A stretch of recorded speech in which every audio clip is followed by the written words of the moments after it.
Hey everyone! Tonight we begin a gentle journey into a time that is so often remembered for paintings, sculptures and domes rising above city squares. But there was far more to the Renaissance than its art. Before we begin, I'd love to know where and when you're listening from. What country, what city, what hour does this find you in? The comments section is always open, and I really do enjoy seeing that little constellation of locations from around the world. Now, I invite you to take a moment. Get cozy. Settle into your bed or wherever you're resting. Feel the weight of your blanket like a layer of stillness pressing you towards sleep. Let the tension begin to fade from your shoulders and your brow. Breathe in and let it go. Tonight, you're not in your room, not in your own century. You're in the early glimmer of a world rediscovering itself. You're standing on the worn cobblestones of a quiet Florentine street. It is just after dusk. The bells of the Duomo, still under construction, have stopped tolling, their echoes caught in the narrow canyons of buildings all around you. The stone beneath your feet still holds a little warmth from the late summer sun, and the air smells faintly of rosemary, tallow and smoke. The windows around you are shuttered or covered in oiled parchment, but a few glow dimly with candlelight. Somewhere nearby, you can hear the click of wooden pattens on stone, the hoot of an owl perched on a terracotta roof, and the distant murmur of a lute, being tuned or perhaps forgotten mid-song. It is a quiet hour, the kind where thoughts wander and time forgets to rush. You've been invited to stay with a merchant family, moderately successful, not among the city's great names, but comfortable. Their home is narrow and tall, built with thick walls of grey stone, cool in the day, drafty at night. The family you're staying with takes pride not only in their business, dealing in wool, like so many in Florence, but in their habits. Their ways of life, the little things, are changing. Quietly, persistently, like a tide rolling over the medieval world. As you cross the threshold into their home, you notice the careful polish of the stone floor. It gleams slightly in the candlelight. The scent of lavender clings to the linens hanging by the hearth, and there is an effort here, however subtle, to maintain order, tidiness, refinement. The merchant's wife has recently begun boiling water to wash with soap they trade for from Castile, a small luxury, still rare, but slowly growing more common in homes like this. Dinner has been cleared away, chickpeas in oil, stewed onions and chestnut bread. Wine diluted with water, not for lack of strength, but to temper it in a more civilized manner. A fashion borrowed from ancient Rome, they say. You're offered a place by the fire, and as you sit you're handed something unexpected. A pair of spectacles, not for reading, you don't read Latin, but to see the embroidery on the hem of your sleeve more clearly. The lenses are crude, held in a brass frame that pinches your nose slightly, but suddenly the world becomes sharper. You see the weave of the cloth, the small burns on the log in the hearth, the wood grain of the stool beneath your palm.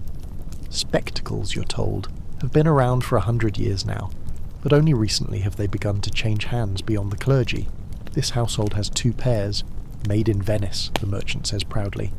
A good pair of eyes lasts longer than a strong arm, he says, especially when you keep ledgers.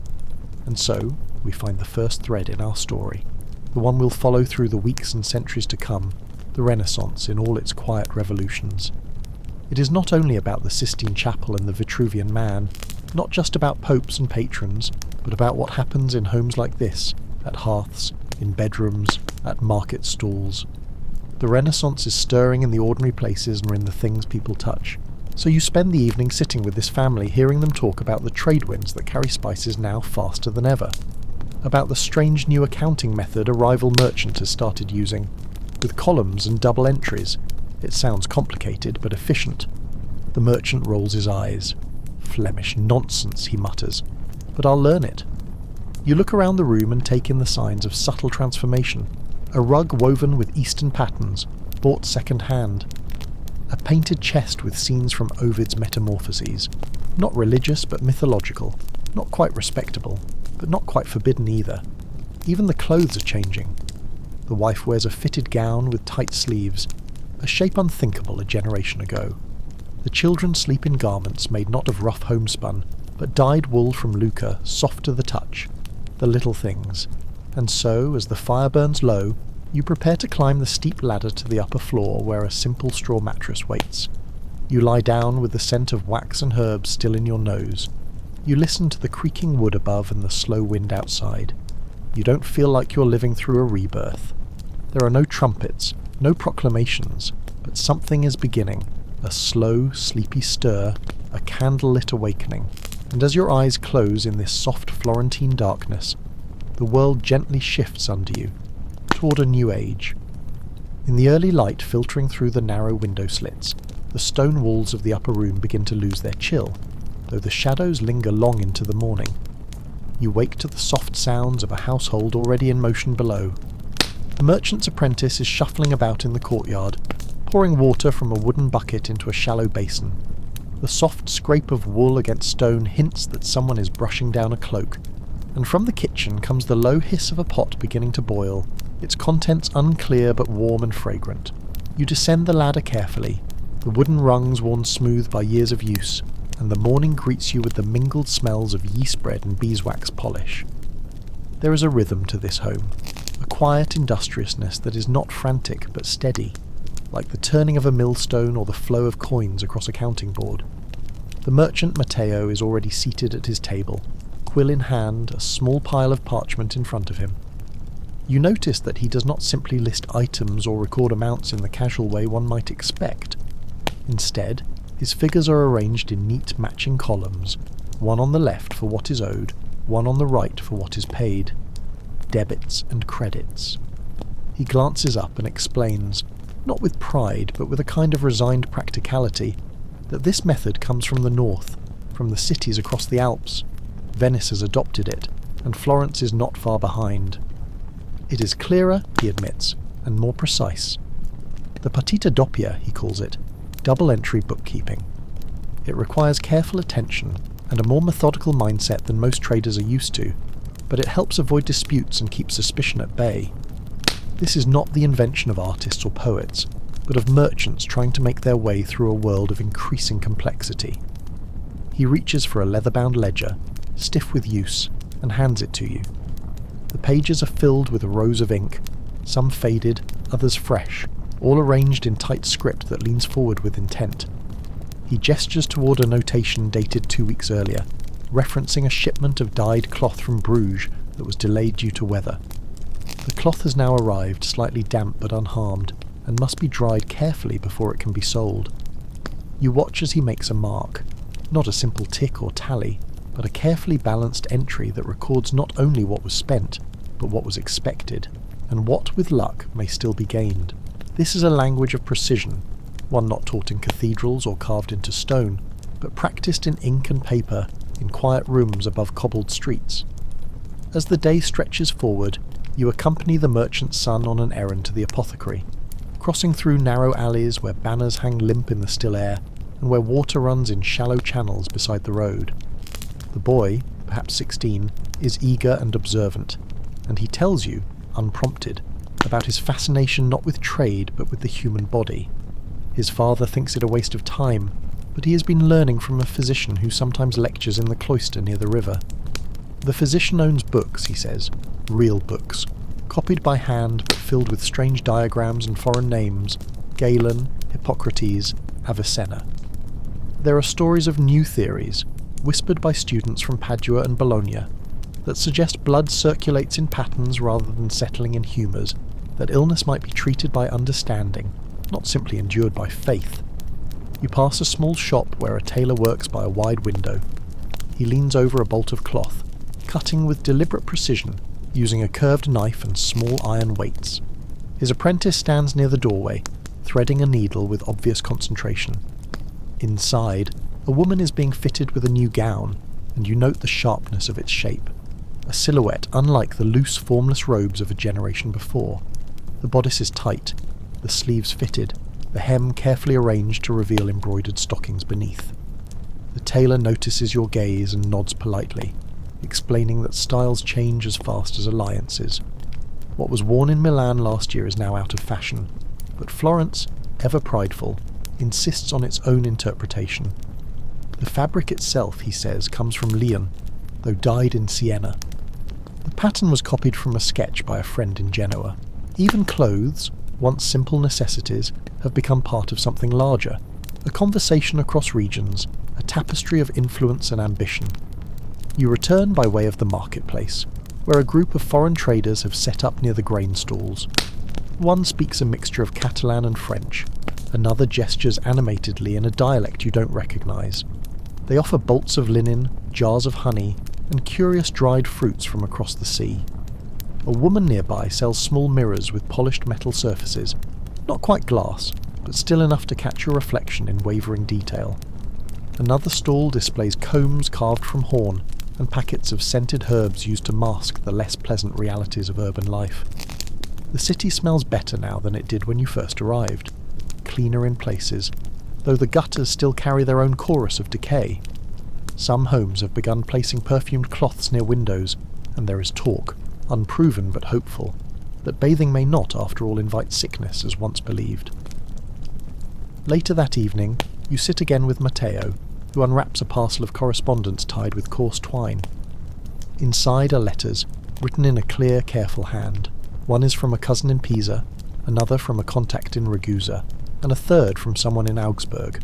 All speak of trade, delays, rumours of pirates, new laws about tariffs, and the slow spread of something like paper, thinner and easier to produce than parchment. He tells you that this shift too is changing things. With paper, letters multiply. With more letters, knowledge moves faster. Advice, warnings, prices.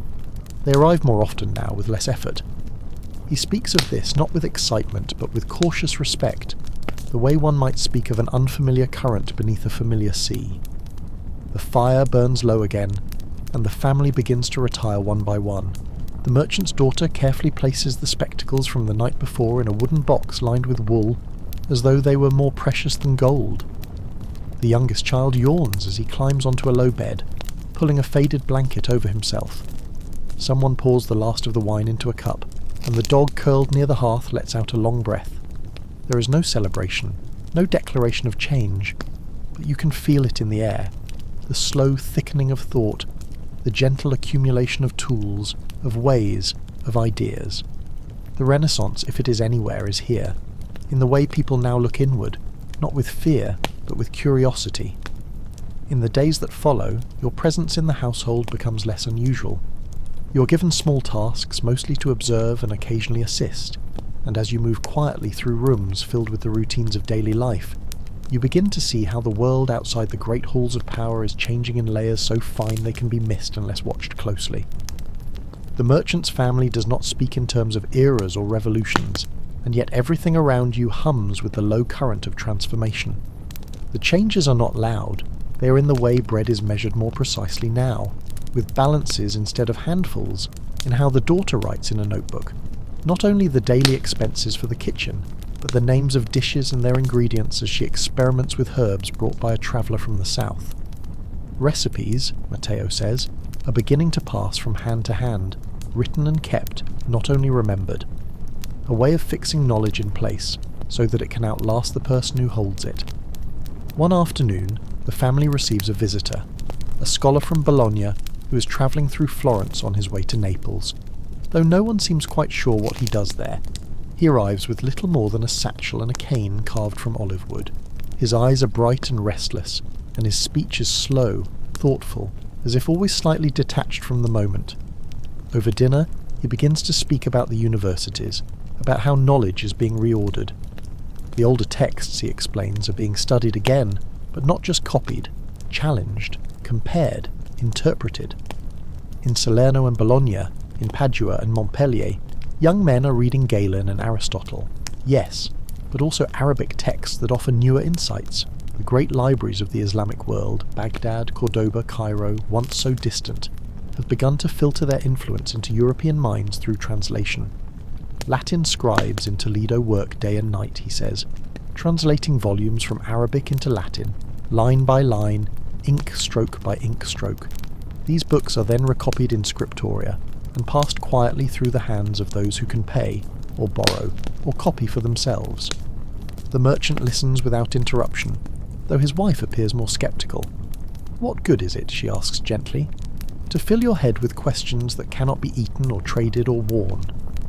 The scholar smiles faintly, and answers that there are some things that cannot be worn or eaten but still grow, and sometimes the growth is slow and nearly invisible, like the slow shaping of stone by water. He holds out a sheet of paper and unfolds it. It shows a crude diagram, a machine, or perhaps a drawing of a windmill, with annotations in Latin and Greek letters. It was sent to him by a colleague in Milan who was obsessed with measuring force and motion, not a man of war but a man of levers and gears. The scholar says there are those who believe that everything, even the stars, may be governed by principles not of spirit but of number, that nature has an order, and that order may be glimpsed through careful study.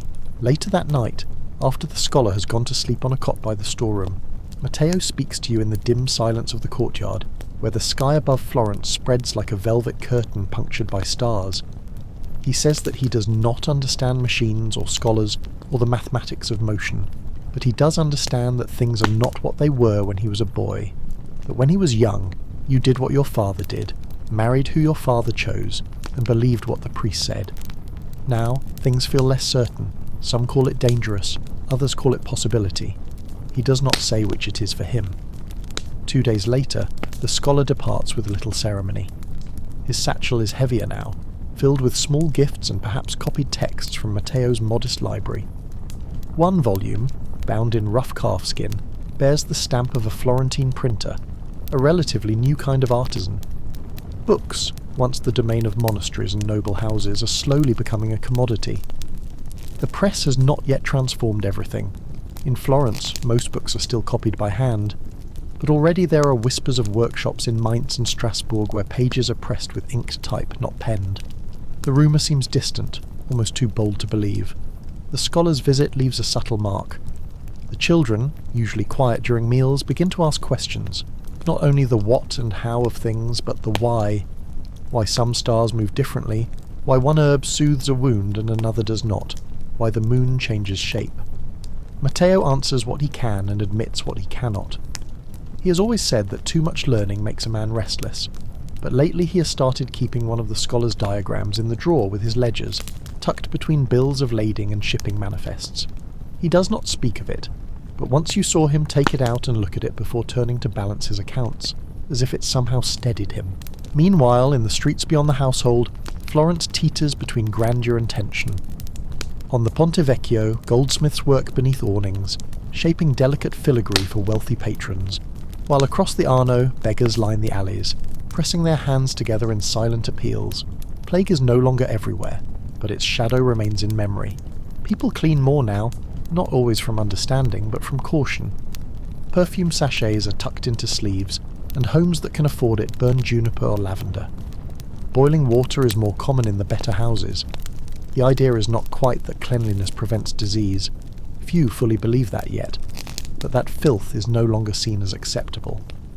The Renaissance creeps even into this, not as revolution, but as slow discontent with what once was considered enough. And through it all, letters continue to arrive. They speak of ships arriving in Genoa and Venice, of legal reforms in Pisa, of a banker's death in Siena that leaves 2 sons vying for inheritance. Word spreads of a new portrait in Milan that shows not a saint or a biblical scene, but a banker's wife with a lapdog and a pearl earring, painted not for church but for admiration. It is not discussed often, but everyone knows that art is changing, that what once belonged to the altar now finds its way into parlours. That beauty is no longer only a sign of holiness, but a possession, a symbol, a mirror. Evenings continue to fall slowly, with pink lights settling across the stone and tile of Florence. The bells of the Duomo still echo, but now they do so alongside the scratch of quills, the ticking of ledgers, the soft murmur of questions not yet answered. The rhythm of days in Florence has begun to imprint itself on you. Morning bells, the smell of bread, the scrape of sandals across stone, the thin plume of smoke rising from chimneys, and the constant flow of conversations, some hushed, some hurried, some heavy with meaning. Each corner of the city seems to hold another trace of change, pressed not into marble or fresco, but into daily life. You find yourself in the habit of watching people more than listening to them now. You watch how they move, how they carry themselves, what they wear, how they pause to inspect a tool or taste a morsel of something foreign on their tongue, how long they linger in front of a bookstall without the courage or coin to reach for anything. One day, the merchant's wife, Lucrezia, asks you to accompany her to the home of a cousin who is arranging a wedding for her daughter. The journey takes you beyond the familiar quarters of the wool guilds, past the narrow passageways of the artisans, toward the quieter edge of the city where the homes are slightly broader, where gardens, though modest, still push figs and bitter greens over crumbling stone walls. You walk behind her, listening to the careful swish of her skirt, heavier now with embroidered panels stitched in quiet defiance of the church's suggestions against vanity, and the light tap of her shoes, which bear pointed toes in the fashion of the northern nobles. Her maid walks beside her, a younger girl with a veil pulled low, holding a basket of linen and ribbon. The cousin's house is brighter than Matteo's. Whitewashed walls, glass windows imported from Murano, wooden shutters painted a deep green. The courtyard smells of thyme and drying citrus peels. Inside, preparations are underway, not chaotic but full of that particular tension that settles over domestic scenes when something significant looms. Women move like dancers around each other, threading laces, boiling honey, writing invitations. You are seated in a side room near a spinning wheel, where an elderly aunt is carding wool, but it is the conversation at the hearth that draws your attention. They are not speaking of love or piety, not of saints or duties, but of gowns, fabric, the length of a veil, whether the bride should wear a circlet or a cap. These details may seem small, yet they are spoken of with the weight of politics. Fashion, in Florence, is no longer simply the domain of the wealthy for display. It is becoming identity, a language of status and message. The bride, they whisper, is hoping to wear a shade of blue seen on the Duchess of Ferrara during a visit last winter. A hue made from crushed lapis, expensive, impractical, but unforgettable. Lucrezia, always practical, advises against it. The dye is volatile and may run if dampened. The girl is stubborn, convinced it will hold. They compromise on a sash instead. A fragment of ambition, wrapped carefully in silk. Later that afternoon, the tailor arrives for measurements. He carries with him an array of swatches. Florentine wool, Flemish linen, fine silk from Lucca, and even a piece of velvet rumoured to have come from Venice by way of Damascus. The tailor himself is a quiet man, his fingers worn and calloused. He speaks very little, only when necessary, and yet his hands know more than his voice does. He can read a body's posture in a glance, anticipate a seam's fall before the cloth is cut. Watching him work is like watching a kind of ceremony, not sacred, but deliberate, solemn. In his presence, you understand something new, that fashion is not simply about clothing the body, but shaping perception. The Renaissance, you realize, does not change people in grand ways all at once. It gives them permission to see themselves differently, and in turn, to be seen. As the sun slants low, golden and lazy through the courtyard window, Lucrezia and her cousin retreat to the kitchen to speak quietly. You remain in the main room, watching the maid sweep stray threads into her apron. There, lying on the table among scraps of fabric, you see something you had not noticed before. A booklet, no more than 20 pages, bound with cord, open to a drawing, not religious, a diagram, a human figure, its arms outstretched, overlaid with lines and circles, measurements, ratios. Not sacred geometry, but anatomy. Someone has written notes in the margins, proportions, numbers, suggestions for alteration. This is not a study for medicine, but for clothing. The tailor, it seems, has been trying to understand not only how to cover the human form, but how to map it, how to predict its shape and motion. Not art, not science, something in between. The drawing is labelled simply in Latin, Homo mensuratus, the measured man. When you return to Matteo's home, the house is quiet. He's away for the evening, and the children are in the courtyard with a neighbour watching ants dismantle a fig. Lucrezia sets down her basket, then takes out a small bundle of herbs and places them near the window. She says, without turning around, that a physician recently told her lavender can keep the flies away if placed where the wind catches it. There is something in her tone, a mixture of scepticism and hope. She has been boiling linens in lye, she says, though the smell clings for days. It's not about sickness, not exactly. It's about making the house feel cleaner, lighter, more bearable. People say disease is punishment, but she doesn't believe that anymore. She believes now in cause, in air, in bad water, not devils. You sit near the hearth again, looking at the same walls, the same stone floor, the same firewood stacked in the same corner. But it all feels slightly altered. You understand now that behind these walls there are books written in languages you do not speak, that behind a simple gown may be a web of decisions stretching from the east to the edge of Europe, that the things people touch, their clothes, their ledgers, their soap, their windows, are carrying a new kind of knowledge, passed not from pulpits, but from one pair of hands to the next. Outside, the bells ring again, and their sound carries further now in your ears, not because they are louder, but because you are listening differently. Everything that once seemed stable, the weight of custom, the rhythm of duty, the logic of old truths, is shifting, not with violence, not with rebellion, but with observation, with attention, with questions asked softly, over bread, over boiling water, over hems stitched tighter than they used to be. The following week brings a change in the weather. Rain, soft at first, then steady, then unrelenting, drapes the city in a grey film, dampening the sounds of the street and pushing life inward. Inside the stone walls of Matteo's house, the air grows close with the smell of drying wool, tallow smoke and warm bread. Life continues not in haste but in layers. Thick socks, cloaks, the placement of oilcloth over the courtyard's small opening. The world shrinks inwards when the skies fall like this. Florence turns quieter, more enclosed, but it also turns inward in thought, and this too seems part of the shift. You are asked to assist Matteo with some tasks in the study, while the rain taps endlessly on the wooden shutters.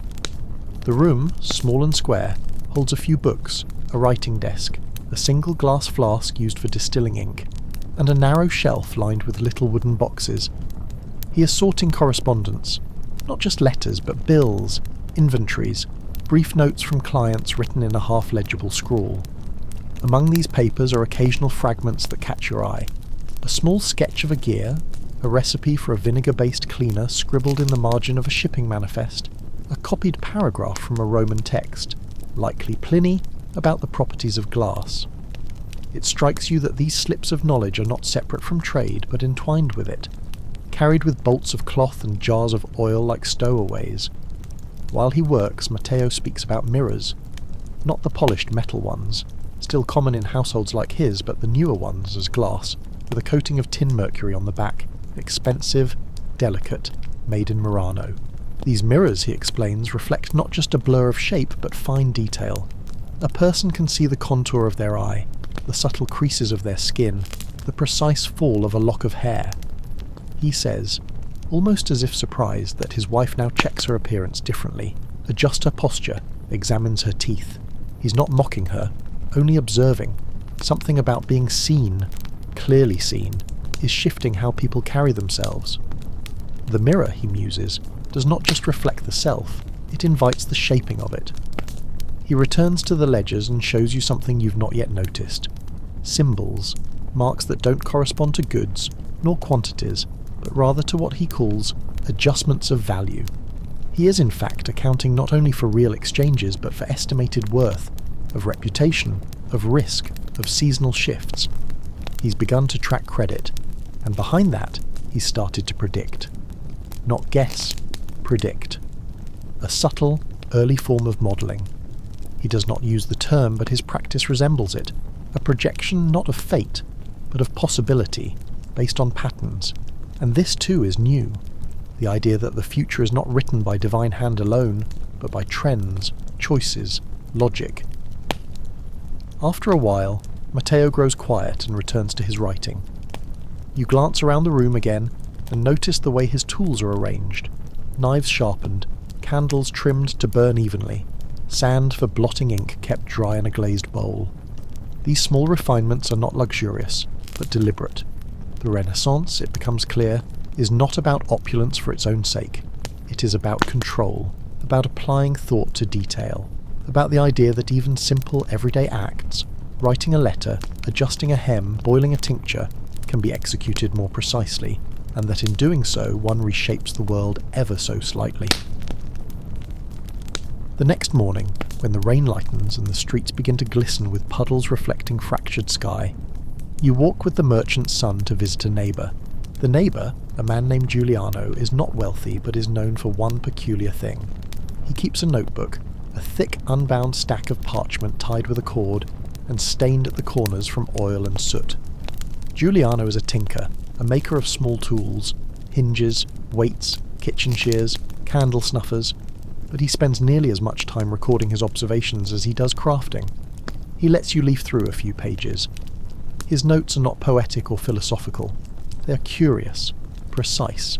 Why one metal cools slower than another, how to align a grindstone for balance, which shape of spoon best scoops lentils. It is, you realise, a kind of science. Though he would never use that word, Giuliano shows you a project he's working on, a new hinge for a cupboard that uses tension in a strip of copper to slow the door's closing. Useless, he admits, to most, but to a woman with 3 children and tired arms, it might be appreciated. He smiles and says something that stays with you. It's not that the hinge is better, it's that the person using it feels thought of.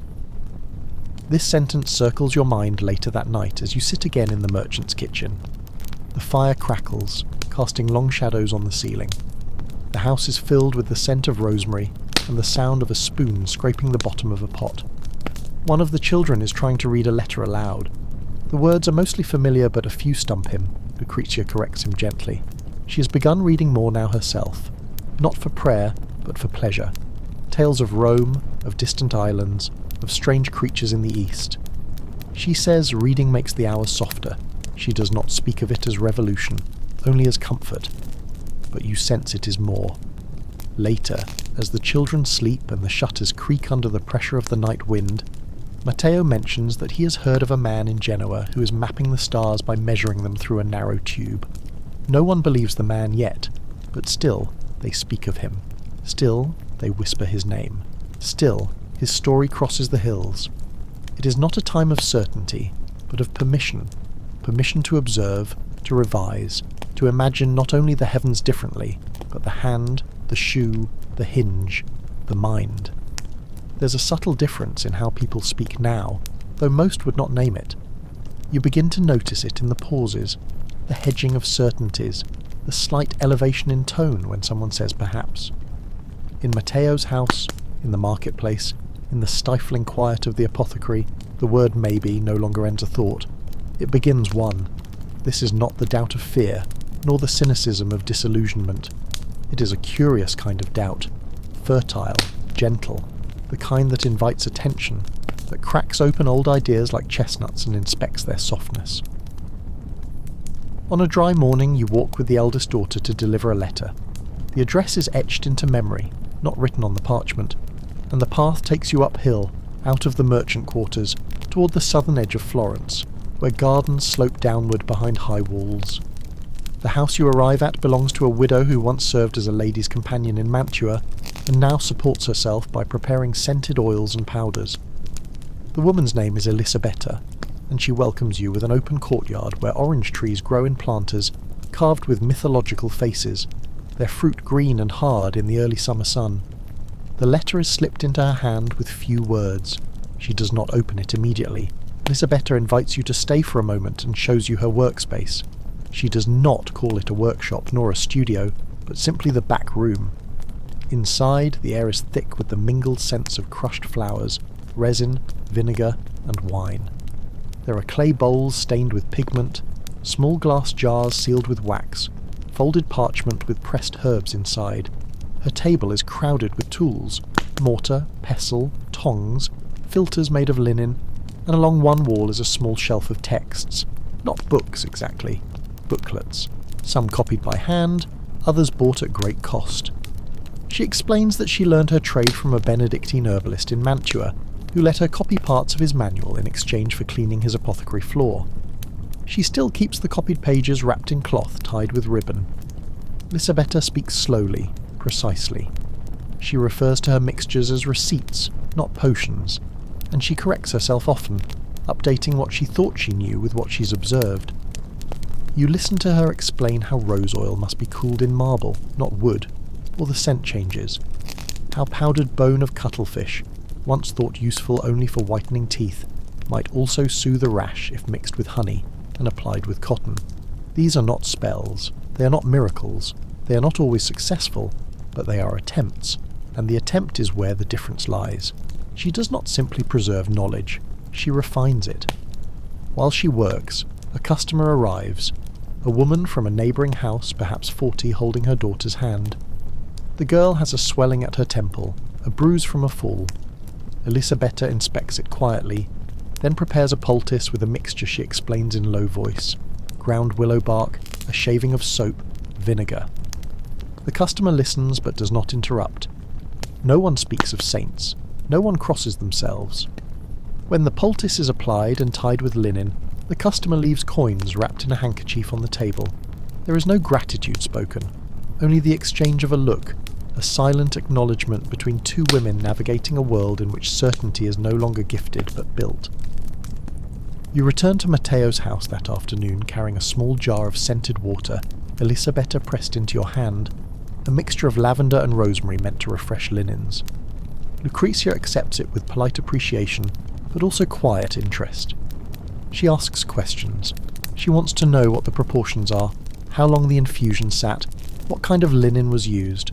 These are not idle queries. She is learning, as many women around her are. Slowly, carefully, and discreetly. That evening, Matteo speaks again of the city's guilds, and of a meeting he attended that morning. He is restless, not with anger, but with unease. A young member, barely a full master, has proposed that the guild keep a shared register of prices, regularly updated.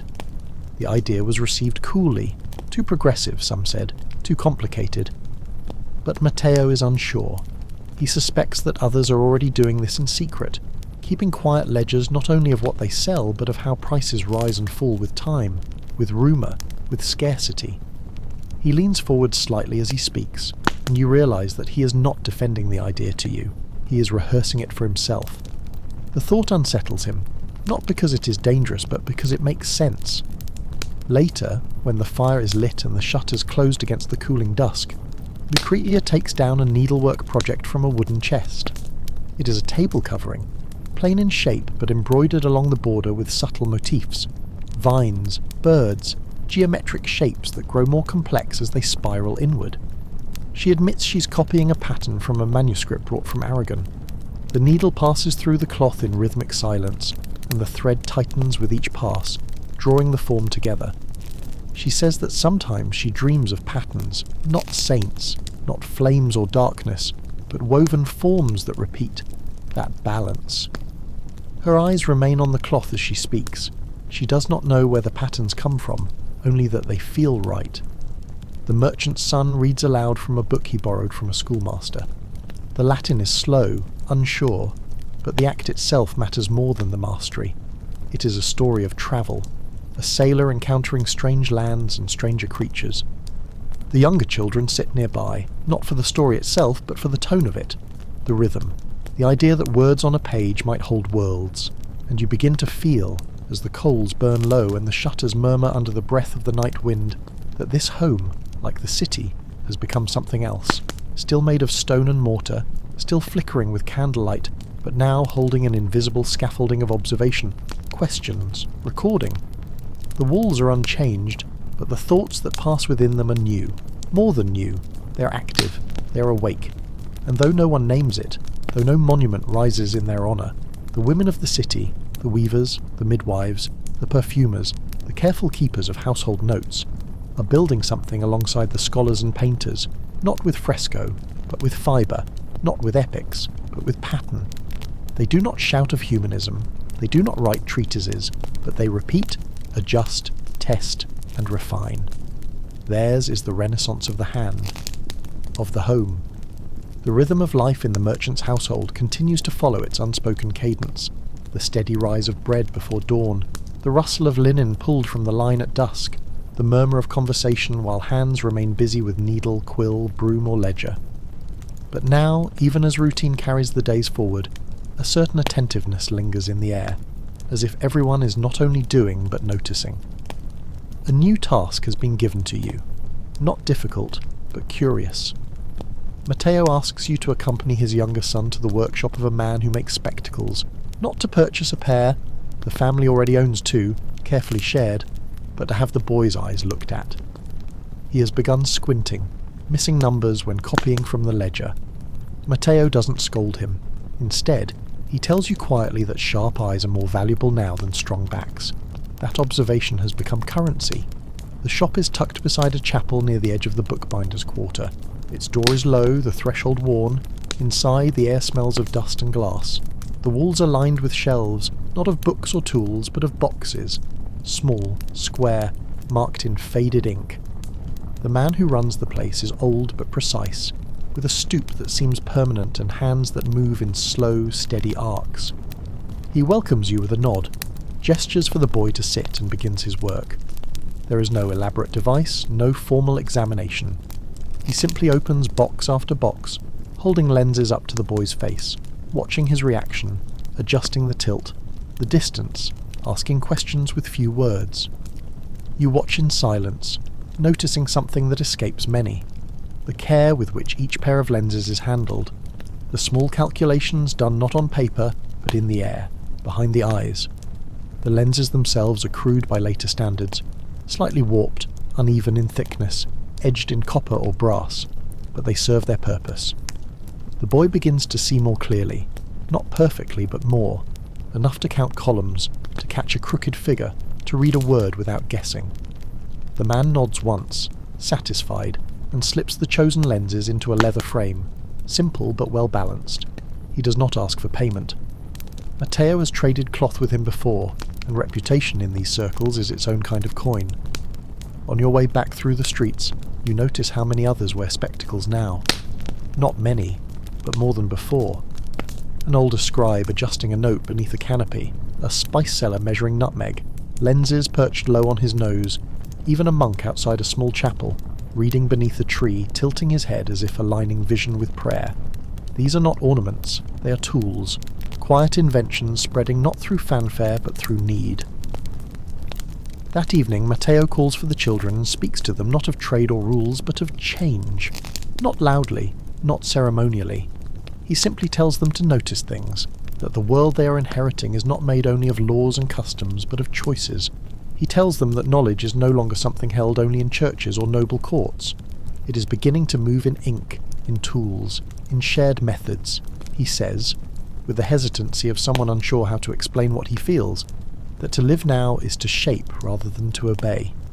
Then he nods, almost embarrassed, and lets them go. Later, in the corner of the kitchen, Lucrezia takes out a small clay pot. She tells you she has been experimenting with a new type of cleaner. Not because anyone told her to, but because she noticed something. That vinegar mixed with coarse salt works better on the hearthstone than lye alone. She holds the pot out and smiles faintly. It smells less like death, she says, and laughs once, not cruelly, just plainly. In these quiet experiments, the cleaner, the spectacles, the letters now passed from woman to woman with advice on preserving fruit or whitening cloth, you see another kind of text emerging, one not written in Latin but in doing, a domestic science, unnamed yet alive. In the following days you accompany Matteo's apprentice to the counting house, where guild members gather to review accounts and settle disputes. The room is plain, long, filled with benches and the scratch of pens. No gold, no fresco, no grandeur, only paper and speech. You notice that many of the younger men now carry small notebooks, not for copying laws, but for tracking prices, dates, behaviour. One man has drawn a chart, a simple grid showing which ship arrived when, and how long unloading took depending on weather. He shares it with no flourish, but it is passed down the table, not a law, but a suggestion, a framework. Outside, as you walk home through narrow streets scattered with olive leaves and cart ruts, you begin to understand something deeper. The Renaissance is not a dawn that breaks all at once. It is mist that lifts slowly, unevenly, in patches. Here, the lens. There, the ledger. Over there, the better vinegar. No trumpet sounds to announce that the world has changed, but the world changes nonetheless because people change. Quietly, persistently, through practice. And now, in Matteo's house, even the youngest children play differently. They trace letters in ash beside the hearth. They pretend to keep shop with tiny tokens of dried beans and pebbles, organising them into rows. One even fashions a scroll out of scrap linen, marking it with fake seals made from plum pits. No one taught them this. They absorbed it, a new world reflected in play. Even the walls begin to look different, not because they have changed, but because you have begun to notice. The way the candle soot rises in a spiral against the stone, the way the window shutters are propped open with a wedge carved into a gentle angle, the marks along the stair rail, notched perhaps by a child learning to count. It is not only what is invented, it is how people come to expect things to work. That hinges should not stick, that cloth should hang better, that numbers should match, that light, once a miracle, might be bent through glass to see the truth more clearly. The days grow warmer, and the fabric of daily life seems to breathe more freely. The streets are still close, and the stone still holds the night's coolness well into the morning. But by mid-afternoon the city radiates warmth, not just heat, but energy, a kind of quiet restlessness that hums beneath the surface of work and prayer and routine. You feel it even in Matteo's household, where the hours still unfold predictably, but with a slight quickening of pace. Orders arrive more often, questions are asked more frequently, and letters are responded to without delay. A sense of movement, of participation in something larger, slowly takes root. Lucretia begins setting aside coin for a second set of linens. Not out of extravagance, but practicality. She tells you that if one set is always clean, the other can be aired, inspected, repaired. It is no longer enough to have what's needed. Now one must maintain, prepare, improve. This small act of planning signals something larger. You begin to realise that hygiene itself, once the domain of vague spiritual purity or necessity during plague, is becoming a habit. A philosophy, almost.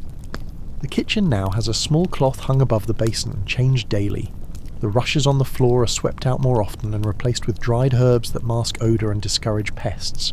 These are not grand gestures, they are repetitions, refinements, and in them lives the seed of modern comfort. One afternoon, you accompany Lucretia to a bathhouse. It is a private one, modest but clean, operated by a widow and her daughters on the edge of the artisan quarter. The building is low, quiet, and unmarked, save for a faded carving of a lion on the lintel. Inside, the air is thick with steam and lavender. Women move slowly through the rooms, voices low, as if reluctant to disturb the calm. The walls are lined with painted tiles, not decorative but simple, cool to the touch and easier to scrub. You sit in the waiting room while Lucretia enters the heated chamber. A woman beside you is reading a page, not a book, just a single leaf of writing, something copied and shared. It describes the preparation of barley water with lemon for clearing the skin, along with a suggestion for boiling linen napkins to whiten them. She notices your glance and offers the page without hesitation. You read it slowly. The language is plain, the tone practical. It offers no warnings of sin or promises of salvation, only a series of steps. If you do this, this may follow. The logic is familiar now, the voice of a world shifting toward proof. When Lucretia returns, her skin flushed, her hair wrapped in linen, she looks not transformed but settled. Clean in a way that feels chosen, not endured. She does not speak of the bath as indulgence. She calls it restoration, something her mother once feared, thought to bring illness, now feels safe, useful. There are even whispers, she tells you, of doctors who no longer blame plague on water or spirits, but on particles, movement, rot. Invisible, yes, but perhaps trackable. Back at the house, the kitchen is being rearranged. A new shelf is installed near the hearth, a simple wooden board supported by iron brackets. It holds herbs now, labelled with wax tablets. Sage, marjoram, thyme, each has its use, not only in cooking but in cleaning, in poultices, in infusions for the sick. Lucretia's older daughter has begun keeping a small notebook of these uses, just a few pages. She writes carefully, forming each letter with slow precision, checking her spelling with a borrowed psalter. The pages include observations: how long to steep mint leaves, how to dry lemon peel, when to harvest rosemary for the strongest oil. No one has told her to do this. She simply wants to remember, to do it better next time. One evening, as the sun slips low behind the tiled roofs, Matteo brings home a visitor, a man from Bologna, a traveller who trades in ink, parchment and paper. He's not a scholar, though he speaks like one. He He wears plain clothes, but his fingers are stained with pigment. He has been collecting new kinds of paper from across the Alps. Rough linen sheets from Nuremberg, pressed cotton rag stock from Fabriano, even something experimental from Spain, thinner than usual, more durable when dry. He carries with him not books but samples, papers marked with different inks, tested with water and sunlight, aged artificially to see what holds. He unrolls them across Matteo's table, each one annotated with tiny notes in 3 languages. These papers, he says, are not just for letters or contracts, they are being tested for maps, for diagrams, for large printed works. The merchant children listen, half interested, until he speaks of printing. He says that in some cities, Mainz, Strasbourg, men are working on machines that press letters onto pages using metal type. He has seen them, though briefly. He describes how words can be rearranged and reused, how one sheet can be copied into many, how a single idea, once scribbled by candlelight in a monk's cell, might now pass into 1,000 hands. No one speaks for a moment. Matteo is sceptical. Surely such things are too fragile, too complex. But the traveller is calm. He says it may take time, but the process is sound. Ink, pressure, repetition. Not magic. Method, and in method lies possibility. The traveller leaves the next morning, taking with him a loaf of bread and a sealed letter for a client in Siena, but the paper samples remain. Matteo keeps them in a small chest beneath his ledgers. You see him take them out once, late at night, and run his fingers across the different textures, lips pressed in thought. And in that gesture, quiet, unspoken, not yet committed, you see the truth again, that change rarely begins with certainty. It begins with texture, with touch, with perhaps. There is a faint tremor in the city's pace as the season bends gently towards summer. The sun lingers a little longer in the sky each day, and shadows stretch thinner over cobbled alleys. The streets, while still dusty and narrow, take on a livelier rhythm, not hurried exactly, but marked by the soft surge of commerce, of conversations spilling out from doorways, of sandals slapping stone. In this shifting light, Florence does not seem to glow, but to hum, with work, with thought, with something half-formed and rising. You find yourself spending more time in the rear of Matteo's house, where the walls are not decorated with frescoes but with tools, spindles, knives, brushes, even a broken set of shears suspended from a hook. This is where Lucrezia does much of her domestic experimenting, and where her eldest daughter now assists her with what they jokingly call their Book of Cleverness. It's not a real book yet, just loose pages tucked into a folded cloth. But on these pages they've begun to write small things. What temperature of water best lifts wax from linen, how to twist a rag to draw oil from a pan without spilling it, which mixtures of herbs seem to discourage flies near the pantry. What strikes you most is not the content but the form. These notes are not copied from a priest or scholar, they are generated, created by women, based on test and retest. Failure is noted plainly. Too strong, ruined the stitching, tried without lemon, did not clean properly. The tone is neutral, factual, curious. These pages resemble what Giuliano the tinkerer keeps, but filtered through cloth, bread, heat, and fatigue. This is knowledge shaped not by abstract inquiry, but by need. One afternoon, while assisting Lucrezia with sorting a shipment of cloths from Pisa, you overhear her speaking with a neighbour through the open window. The woman is asking for a pattern, not for sewing, but for laying out a kitchen more efficiently. She's heard that Lucrezia changed the placement of her shelves, and now spends less time reaching, bending, turning. They discuss measurements. Not grand ones, but domestic ones. Arm's length, elbow width, the length of a wooden spoon. They debate which height keeps bread from going stale, how far from the hearth one can hang garlic without drying it too fast. The conversation drifts and returns to another topic. Clothing. Not fashion, not in the courtly sense, but cut, layering, wear. The neighbour mentions that she's seen more people in the market with shorter tunics now, especially younger boys. Lucrezia nods. Shorter garments mean less fabric, and for growing children, less waste. They talk about sleeve widths, about dyes that don't bleed, about how different weaves drape depending on humidity. And somewhere in the middle of this conversation, it dawns on you. This too is innovation, not with gears or gold, but with the fabric of living, quiet redesigns of the ordinary. That evening at dinner, Matteo mentions a letter he received from a man in Venice who's begun measuring foot traffic near bridges and busy markets.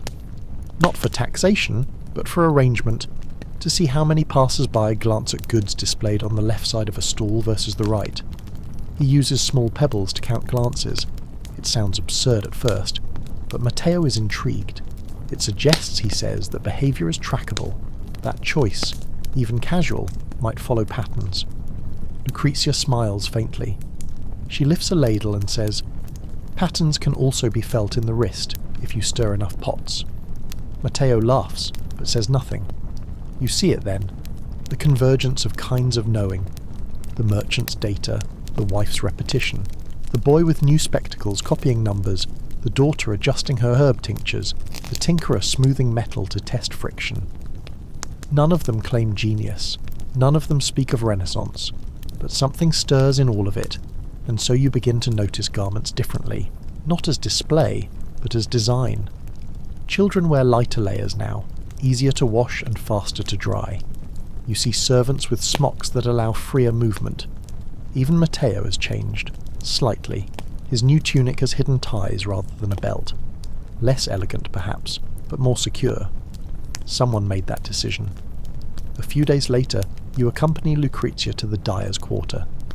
There, amid steam and vats and the acidic bite of vinegar and alum, a young woman named Sophia shows off a fabric dyed with a pale green made from weld and ash.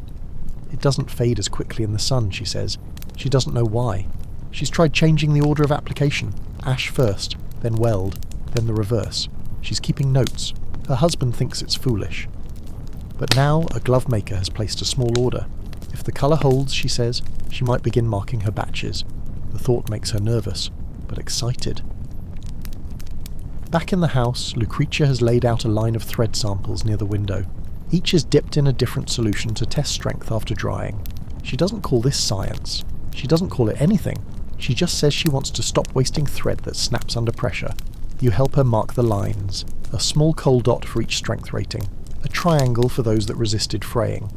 As you do, you realise how much has shifted, not in spectacle, but in expectation, that clothes will hold better, that kitchens can be arranged, that comfort is not indulgent, but intelligent. Later that night, you sit near the back wall, watching a moth press its wings flat against the plaster. You hear Matteo scratching away at a ledger, and Lucrezia pouring vinegar into a clay cup. The house creaks slightly, as it always does before the breeze shifts, and you think, not with amazement but with clarity, that history is not always built from stone and revolution. Sometimes it is woven, slowly, by hand. In rooms like this, the heat rises slowly in the days that follow, and so does the scent of living. The salt of dried sweat on linen collars, the rich tang of fermenting fruit near the market stalls, the quiet decay of rosemary hung too long in the sun. The house breathes differently in this season. Shutters stay closed longer, opened only to let in short bursts of wind from the west.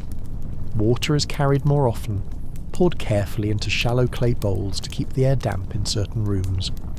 You begin to notice how each family along the street has its own method for surviving the season, not from instruction, but from learned rhythm. Lucrezia's youngest has developed a rash from the heat. Not serious, but persistent. She doesn't call for a doctor. Instead, she reaches for a cloth pouch from the high shelf, filled with powdered oat and lavender. You help her soak a piece of linen in the mixture, watching how she wrings it twice, once for the water, once for the oil. She wraps it gently around the child's arm and holds it there without speaking. These are not ancient remedies handed down through sacred law. They are simply what has been found to work, again and again, and noted. Later that day, as you help fold the drying linens, you find a new entry in the daughter's notebook, written in neat, careful Latin. Where the cloth is soaked in vinegar, the flies do not land. Perhaps the smell, perhaps the taste, unclear, worth repeating. Beneath it, a smaller note in the local tongue. If left too long, the cloth becomes sour and stiff, should be rinsed after 2 days. It reads like something from a scholar's treatise, but it is domestic. It is not seeking praise or permanence, only usefulness. That evening, Matteo returns from the quarter with a small chest tucked beneath his arm. Inside are slips of paper, some blank, others lightly marked, ledgers, notes, and odd scraps, all cut from misprinted broadsheets. He says the paper seller is now offering these by weight, not by count. People have started requesting them not for letters, but for tracking things, amounts, patterns, corrections. Matteo tells you that one of the guild houses now maintains not only a master ledger, but also a copy. A backup, he says, in case of fire, fraud, or forgetfulness. They keep it in a different building entirely. This idea, once unthinkable, is growing. That information might be preserved, not only by monks and clerks, but by ordinary merchants, that errors might be caught, corrected and remembered, not as failure, but as part of the process. In the corner of the room, you spot Matteo's son copying his father's entries, not by rote, but with attention, checking sums, circling anything unclear. He has begun using a small system of marks, a diagonal line for completed items, a dot for those pending, a box around anything uncertain. No one taught him this. It evolved. The house itself now reflects this quiet revolution. Labels begin to appear, not formal ones, just markings, chalk on storage jars, ink dots on cloth bolts to signal die lots, a mark scratched into the edge of a shelf to measure candle height, a nail bent sideways to remind where the broom hangs best. The house is becoming legible, not to strangers, but to itself. One morning, you walk with Lucrezia to a nearby lane where a woman is hosting a gathering. Not a market, not a festival, just a quiet display of garments she and others have altered. It is not about selling, she says, but showing, sharing patterns, solving problems. One woman demonstrates how she cut a larger tunic into two for her twins, reversing the hem to reinforce the seam. Another offers a method for reinforcing underarm panels with scrap felt to extend the life of a bodice. They trade no coin, only comments. They speak of wear, of climate, of fit. You realise this is not fashion, it is iteration. Back in Matteo's study, the merchant himself seems more reflective. He tells you that he's begun reviewing old transactions, not out of doubt, but curiosity. Which months bring more profit? Which clients pay reliably? Which routes seem to suffer more spoilage? He shows you a new page in his ledger, where he's drawn small symbols beside names. Not formal grades, but impressions. He marks late payments, early arrivals, unusually generous terms. It's still rough, subjective, even inconsistent. But it's a beginning, a new layer of awareness, and it spreads. You catch Lucrezia watching how fast bread dries in different spots of the pantry. She makes a mark on the doorframe, just a small line, to track how long each loaf lasts. She says nothing of it aloud, but the mark remains. There is no single word for what is happening. It is not discovery, not entirely.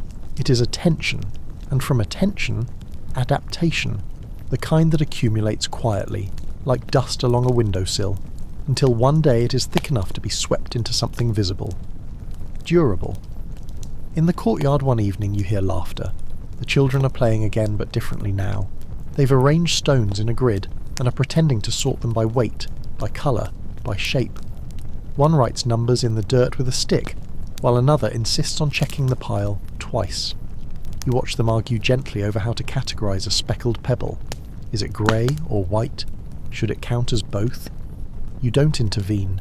You simply listen. This is no longer imitation. It is a worldview being absorbed slowly and deeply, that things can be measured, that choices can be traced, that mistakes are not shameful, but instructive. As the sun slips down behind the terracotta roofs, the sky darkens to that soft violet that signals rest. Lamps are lit, bread is broken, quiet returns, but underneath it there hums a current, not loud, not bright, but steady. And you begin to sense that what has begun here, in kitchens and courtyards, in cloth and counting, will not fade.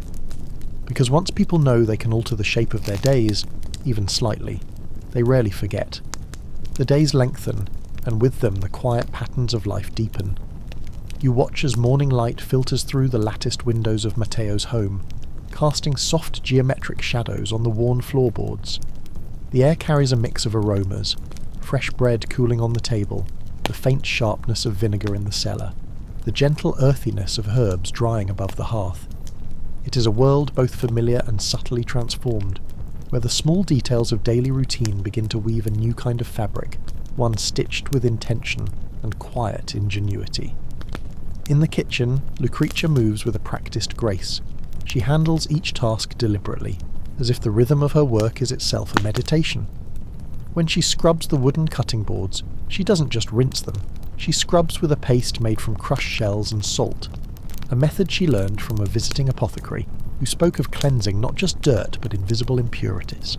The boards are rinsed again with hot water and then set in the sun to dry, the warmth drawing out moisture and discouraging mould. You notice the care with which she performs these tasks, not out of obligation, but out of curiosity, a desire to understand the effects of each action. Lucretia's eldest daughter is nearby, practicing her handwriting on a small parchment, copying from a well-worn manual of bookkeeping. She's learning to keep track not only of goods sold, but of the hours spent, the weight of materials, the costs of transport. The ledger they keep is growing more detailed by the day. Small corrections appear as she studies the entries, numbers circled, words crossed out and rewritten with greater care. This practice is new in their household, and it feels like a quiet revolution in responsibility and precision. Outside, the city hums with a muted energy. The merchants and artisans move through narrow streets lined with shops that display not only goods but innovations. New types of glassware from Venice, tools with improved handles, and garments dyed in novel hues that resist fading. The marketplace itself seems to pulse with a sense of possibility, where curiosity is as valuable a currency as silver coin. Traders whisper of new techniques imported from far lands, while families exchange recipes for preserving fruit or fermenting herbs for medicinal use. One afternoon, Lucretia takes you to visit a local apothecary, a small shop filled with jars of dried plants and tinctures. The apothecary speaks softly, sharing knowledge about herbs that soothe fever, oils that heal wounds, and powders that ease digestion. She shows you a newly invented device, a small glass vial with a narrow neck used to distill essential oils. This tool allows for greater extraction and purity, marking a step forward in understanding the natural world. It is a reminder that progress is not confined to grand palaces or learned universities, but thrives in humble spaces where observation and experimentation intersect. As twilight approaches, the household gathers around a simple meal. Conversation drifts toward tales of distant cities where innovations in printing and navigation promise to reshape how people perceive the world. Matteo speaks thoughtfully of maps that can be copied with exactness, of books that multiply ideas across borders and classes. Lucretia listens, her eyes reflecting a mixture of hope and contemplation. She thinks not only of the material goods that come into their lives, but of the intangible shifts in knowledge, in habits, in understanding that accompany these changes. In the quiet moments before sleep, you reflect on how the Renaissance is not just the flash of artistic genius or the blaze of political upheaval. It is, more profoundly, the steady unfolding of human attention to detail, the crafting of better tools, the quiet pursuit of comfort, cleanliness, and clarity. It is the work of hands and minds tuning the everyday world towards something more enduring, more humane. The morning light is gentle but steady as you step outside the door, the streets still settling into their daily rhythm. The scent of damp earth from the night's brief rain lingers, mixing with the faint tang of fresh bread and the subtle musk of tanned leather from nearby stalls. A soft breeze stirs the linen curtains of open windows, carrying voices, low, calm, purposeful, blending into a muted symphony of daily life. You walk alongside Lucretia. She carries a basket filled with bundles of freshly laundered cloth, each piece marked with chalk symbols, telling stories only she and her family understand. The act of marking, of cataloguing, feels like a quiet promise that knowledge can be held, preserved, and passed on. As you move through the market square, your eyes catch the glint of newly ground lenses displayed by a Venetian optician. They shimmer faintly in the sunlight, curved just enough to magnify or focus. Nearby, a small crowd gathers, intrigued by the promise of sharper sight, clearer pages, and better craftsmanship. You notice a boy with thick spectacles perched on his nose, intently copying a ledger at a nearby stall, his eyes sharp but patient, adjusting to this new clarity. The invention of spectacles has quietly transformed the world of reading, of writing, of accounting, enabling not just scholars but merchants, craftsmen, and their families to engage more fully with the written word. Further along, you pass by a small workshop where a cobbler is carefully stitching leather with a newly developed thread made from twisted flax, stronger and more flexible than before. The cobbler's fingers move with practiced precision, the rhythm steady and deliberate, each stitch binding not only leather but a quiet innovation born from necessity and observation. The new thread promises shoes that last longer, are easier to repair, and more comfortable to wear, subtle improvements that shape the pace and ease of daily movement. In a shaded alley, you overhear a conversation between two women about the changing styles of domestic interiors. One speaks of rearranging furniture to maximise daylight, reduce drafts, and create spaces for work and rest that feel more harmonious. They discuss the use of simple textiles, wool, linen, and straw, to insulate rooms and soften hard surfaces. The changes are not merely aesthetic but practical, reflecting a growing awareness of health, comfort, and efficiency in the home. These conversations unfold quietly but steadily, weaving a new texture into everyday existence. Later, as dusk settles, you find yourself sitting beside Lucretia near the hearth. She shows you a small, worn notebook filled with recipes, remedies, and observations. The pages are dense with notes on boiling times, drying methods, and preservation techniques, ways to stretch scarce resources to protect the household from spoilage and illness. These entries are not static but evolving, revised with each season, each new experiment. It is a living document of care, adaptation, and subtle mastery over the uncertainties of daily life. As the stars begin to emerge, the city seems to exhale. The bustling noise fades into a calm hush, broken only by the distant tolling of a bell or the murmur of a night breeze. You feel a quiet sense of connection to this unfolding story, a narrative not written in grand events, but in the slow, patient work of human hands and minds refining the ordinary. Here, in the rhythm of washing, sewing, counting, and caring, you glimpse the true pulse of the Renaissance, a mosaic of small wonders building towards something greater. The dawn arrives soft and pale, as if the sky itself were hesitant to begin another day. You find yourself wandering through narrow lanes still slick with morning dew, the cobblestones cool beneath your feet. Nearby, the gentle chatter of vendors setting out their wares begins to swell, a blend of voices bargaining, calling, laughing, yet beneath it all is the steady pulse of a city waking with purpose. You come across a small stall where an elderly woman carefully unfolds a stack of neatly bound ledgers, their edges worn but pages crisp. She speaks softly about the importance of keeping records, not only of goods exchanged but of debts owed and promises made, a system that gives structure to commerce beyond mere coin. In the back rooms of a tailor's workshop, you notice the deliberate arrangement of patterns and tools. Scissors lie alongside rulers marked with precise measurements, while bolts of fabric are categorized by texture and color, each labeled in faded ink. The tailor, a man with a streak of grey in his hair, explains how innovations in tailoring now allow garments to fit more comfortably and last longer, with seams reinforced by stitching techniques passed down, yet also quietly adapted. The everyday clothing of townspeople is evolving, not for show but for ease and durability, reflecting a practical sensibility growing in the fabric of life. Later, you follow the scent of herbs to a small courtyard where women gather to dry sprigs of rosemary, sage, and thyme. They talk in hushed tones about the ways certain plants can preserve food, soothe aches, and repel insects. Their knowledge, once considered mere superstition, is being refined through careful observation and shared experience. You watch as they lay herbs on woven mats, turning them gently to ensure even drying, a simple act that holds within it centuries of trial, error, and patient learning. As the afternoon sun filters through stained glass windows of a modest chapel, you observe a scribe copying texts with newfound accuracy, aided by the invention of the printing press. The room smells faintly of ink and parchment, and the scribe's hand moves steadily, guided by the hope that knowledge once limited to the few might soon reach many. This technological leap does not only spread religious or classical texts, but practical manuals on farming, hygiene, and craftsmanship, seeding innovation throughout daily life. In the quiet of evening, Lucretia invites you to sit by the fire where she tends to a small collection of glass jars filled with homemade ointments and tinctures. She speaks softly of hygiene, a subject once taboo, now slowly entering common practice. Cleanliness is no longer merely a sign of status, but an understanding of health. Soap made from animal fat and ash is used regularly.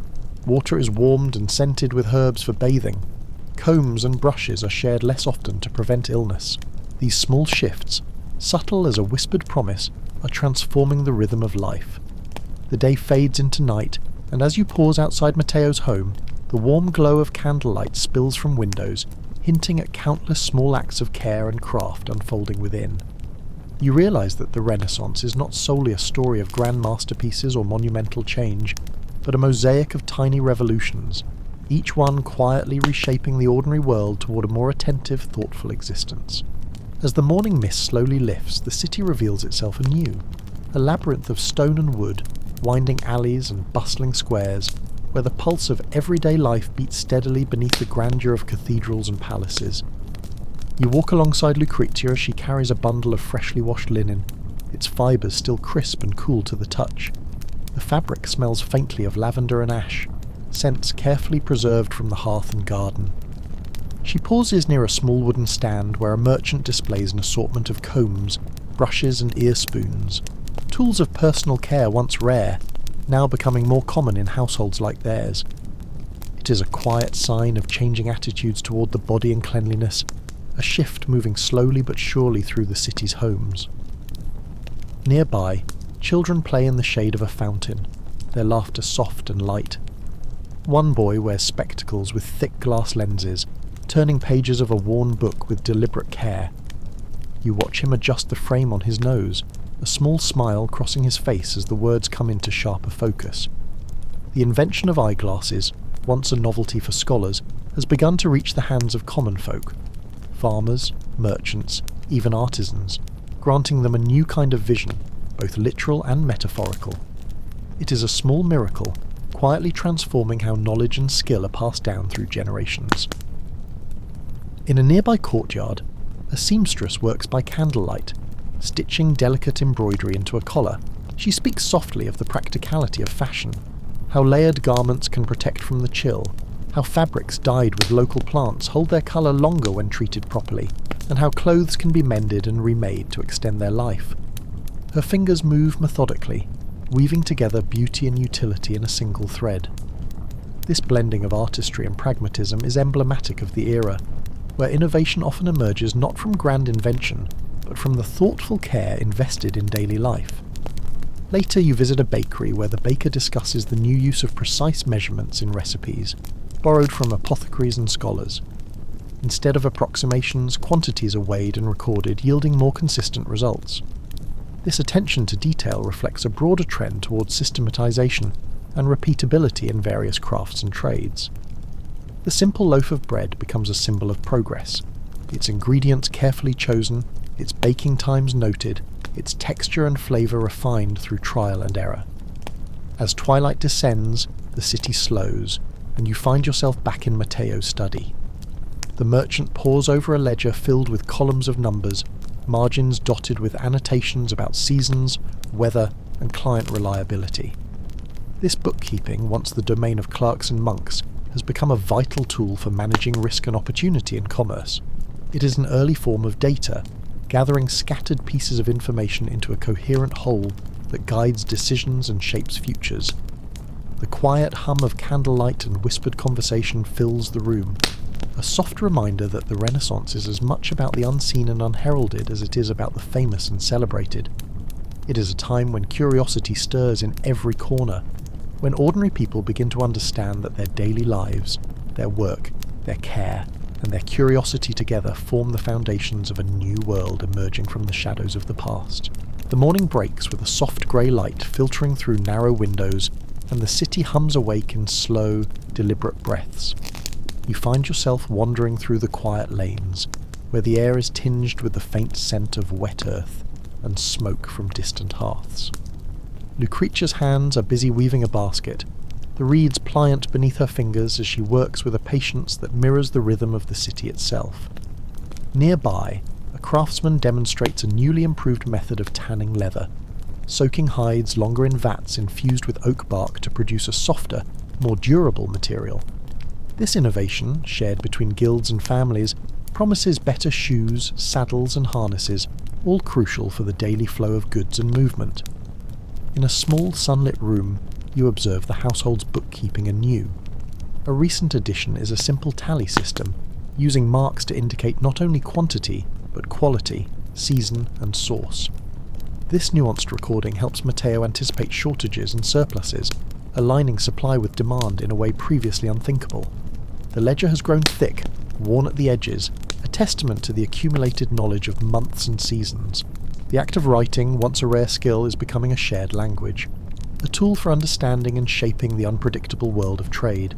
Outside, a cluster of women gathers around a well, exchanging tips on domestic hygiene.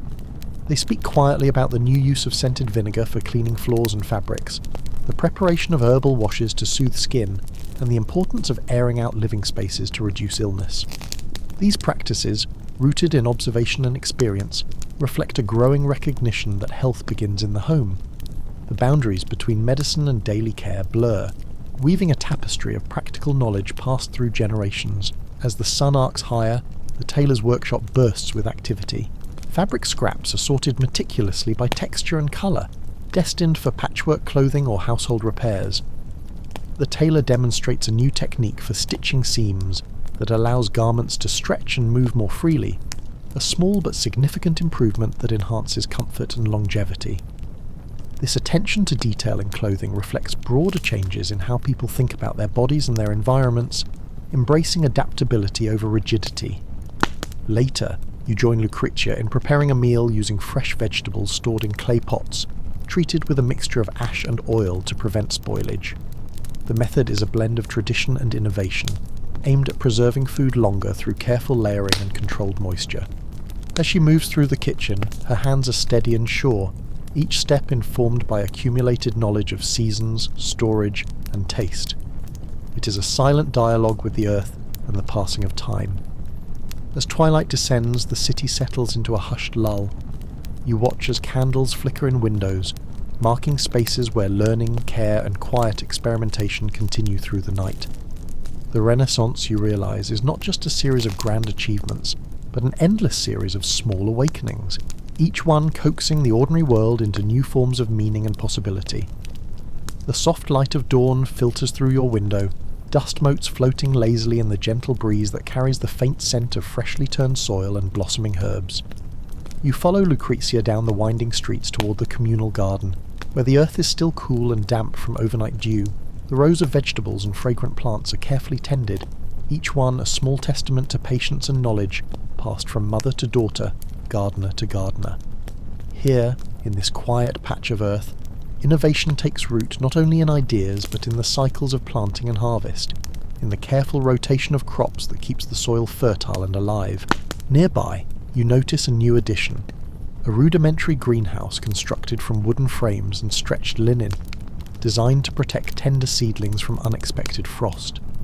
It is an uncommon sight, but speaks to a growing curiosity about the natural world, and a desire to extend the growing season, to coax life from the earth even when conditions seem unyielding. The gardener speaks softly about experimenting with these structures, observing the differences in growth, moisture and sunlight, learning through hands and eyes what books have yet to tell. As you move through the garden, Lucrezia plucks a handful of herbs, rosemary, sage and lavender, running them gently through her fingers. She explains how these plants serve multiple purposes, seasoning food, warding off insects, and even calming restless minds when steeped in warm water. Their uses blend practical and mystical, reflecting a Renaissance mindset where curiosity and care are intertwined. The herbal knowledge here is not confined to learned scholars, but lives in the daily rituals of the household, quietly shaping health and comfort. Later, you visit the bustling workshop of a local instrument maker. The artisan shows you a lute in progress, its wooden body carefully shaped and polished, its strings tuned to produce a rich, resonant sound. He speaks of recent improvements in string materials and tuning techniques, allowing musicians to explore new scales and melodies. Music, once the privilege of courts, is becoming a companion to everyday life, a gentle background to work and celebration, study and rest. This blending of art and craft is another thread in the Renaissance tapestry, where innovation infuses even the most familiar pleasures. As afternoon wanes, you find yourself near a small public fountain, where townsfolk gather to share news and stories. The water flows clear and steady, a lifeline for the community, maintained with care through systems of pipes and channels, recently improved to reduce waste. Here, you witness the practical side of Renaissance innovation, the slow but sure transformation of urban infrastructure to support health and convenience in daily living. It is a reminder that progress often lives in the details, in the ways people shape their environment to better meet their needs. As dusk settles, you walk back through the city, the fading light casting long shadows over stone walls and cobblestone streets. The quiet hum of candles and soft voices spills from open windows, a testament to the countless small acts of learning and care that define this moment in history. The Renaissance reveals itself not only in paintings and sculptures, but in gardens and workshops, in kitchens and markets, in the steady, patient work of everyday life unfolding toward a future still unknown. The city awakens slowly under a pale morning sky, the scent of damp stone and freshly baked bread mingling in the cool air. You walk with Lucrezia through narrow streets lined with modest homes, where the clatter of wooden wheels and the soft murmur of voices begin to fill the quiet spaces. Today, your steps lead you toward a small workshop tucked beneath a carved wooden sign, a place where the art of bookbinding is being quietly transformed. Inside, rows of delicate vellum pages lie stacked and waiting, their edges trimmed with care. The bookbinder works with steady hands, pressing sheets together, sewing spines tighter, and adding covers reinforced with thin strips of leather. This craft, once reserved for sacred texts and wealthy patrons, is evolving. The introduction of more affordable printed books means more people can hold knowledge in their hands, and with that comes a subtle but profound shift. Literacy is spreading beyond the learned elite, and with it, the everyday lives of merchants, artisans, and their families begin to change. You sense a growing hunger, not only for stories and scripture, but for manuals and guides that teach new skills, improved methods, and ideas that ripple outward like quiet waves. Outside, the market stalls hum with activity. You watch as a young apprentice weighs spices on a finely balanced scale, careful to measure each ounce with precision. This attention to detail reflects broader changes in trade and commerce, where accurate bookkeeping and measurement are becoming tools of trust and efficiency. Shippers from distant ports arrive with crates of unfamiliar goods, sparking conversations filled with curiosity and speculation about foreign lands and customs. These exchanges not only bring new products but new ideas, sparking innovations that weave through the fabric of daily life. In a corner of the square, a group of women share a simple ritual, washing their hands with scented soap made from olive oil and herbs, a luxury becoming more accessible to common households. Hygiene, once an overlooked necessity, is gaining recognition for its role in health and well-being. The knowledge spreads quietly, carried by word of mouth and personal experience, shaping the routines of families across the city. As afternoon light filters through stained glass windows of a nearby chapel, you glimpse a scribe carefully copying a medical manuscript. His work is meticulous, aided by improved inks and finer quills. The spread of such texts brings new medical knowledge to the wider public, blending traditional remedies with observations gathered through exploration and experimentation. It is a sign of a growing commitment to understanding the human body and the environment in which it lives. As evening descends, you return to Matteo's home, where the household gathers to review accounts and discuss plans for the coming season. The ledger is thick with entries, each a small step toward mastering the uncertainties of trade and life. The room is filled with a calm sense of purpose, a shared belief that through observation, recording, and care, the future can be shaped with steady hands and open minds. The day begins with a soft grey light filtering through your window, the cool air carrying the distant song of birds waking to the dawn. You find yourself walking alongside Lucrezia toward the bustling bakery, where the smell of fresh bread weaves through the streets like a quiet invitation. Inside, the baker demonstrates the subtle art of yeast cultivation, a process refined over years of patient trial and error. The dough rises slowly, nurtured in a warm corner of the kitchen, its texture and flavour shaped by the precise timing and temperature now better understood through careful observation. This small mastery over fermentation transforms daily sustenance into something richer, a comforting ritual embraced by households throughout the city. As you step outside, your eyes are drawn to a nearby apothecary's shop, where glass jars filled with dried herbs and tinctures line wooden shelves. The apothecary mixes remedies with meticulous care, blending traditional knowledge with emerging insights from recent travels and texts. The exchange of medicinal herbs is more than commerce. It is a form of shared wisdom that threads through the lives of ordinary people, offering hope and relief from the uncertainties of illness. You notice Lucretia selecting a small vial of lavender oil, a fragrant balm used to calm restless spirits and soothe weary limbs. Continuing your journey, you pass through a lively marketplace where merchants display goods from distant lands, spices, fabrics and metals that glitter faintly in the afternoon sun. You overhear conversations about new techniques for dyeing cloth, using substances like indigo and amada to create vibrant hues that resist fading. The art of fashion, once a sign of status for the elite, is gradually influencing everyday clothing, bringing bursts of colour and style to the streets. This blending of beauty and practicality reflects a broader Renaissance spirit, where curiosity and innovation infuse even the most routine aspects of life. In a quiet corner of the city, you find a small workshop where artisans experiment with clockmaking. Intricate gears and springs are assembled with painstaking precision, creating timepieces that mark the passage of hours with growing accuracy. The invention and improvement of clocks are reshaping daily routines, introducing new rhythms and structures to work, prayer, and leisure. Time, once measured by the slow arc of the sun or the toll of a distant bell, becomes a shared and reliable companion, guiding lives with newfound certainty. As evening descends, you return to Matteo's home, where candlelight flickers softly against the walls. The family gathers around a wooden table, sharing news, plans, and the quiet satisfaction of work well done. The ledger lies open, its pages filled with numbers and notes that tell the story of careful stewardship and cautious hope. This moment of calm connection, grounded in the rhythms of trade, care, and curiosity, reveals the true heartbeat of the Renaissance, a world quietly reshaped not by sudden leaps, but by the steady steps of countless hands and minds.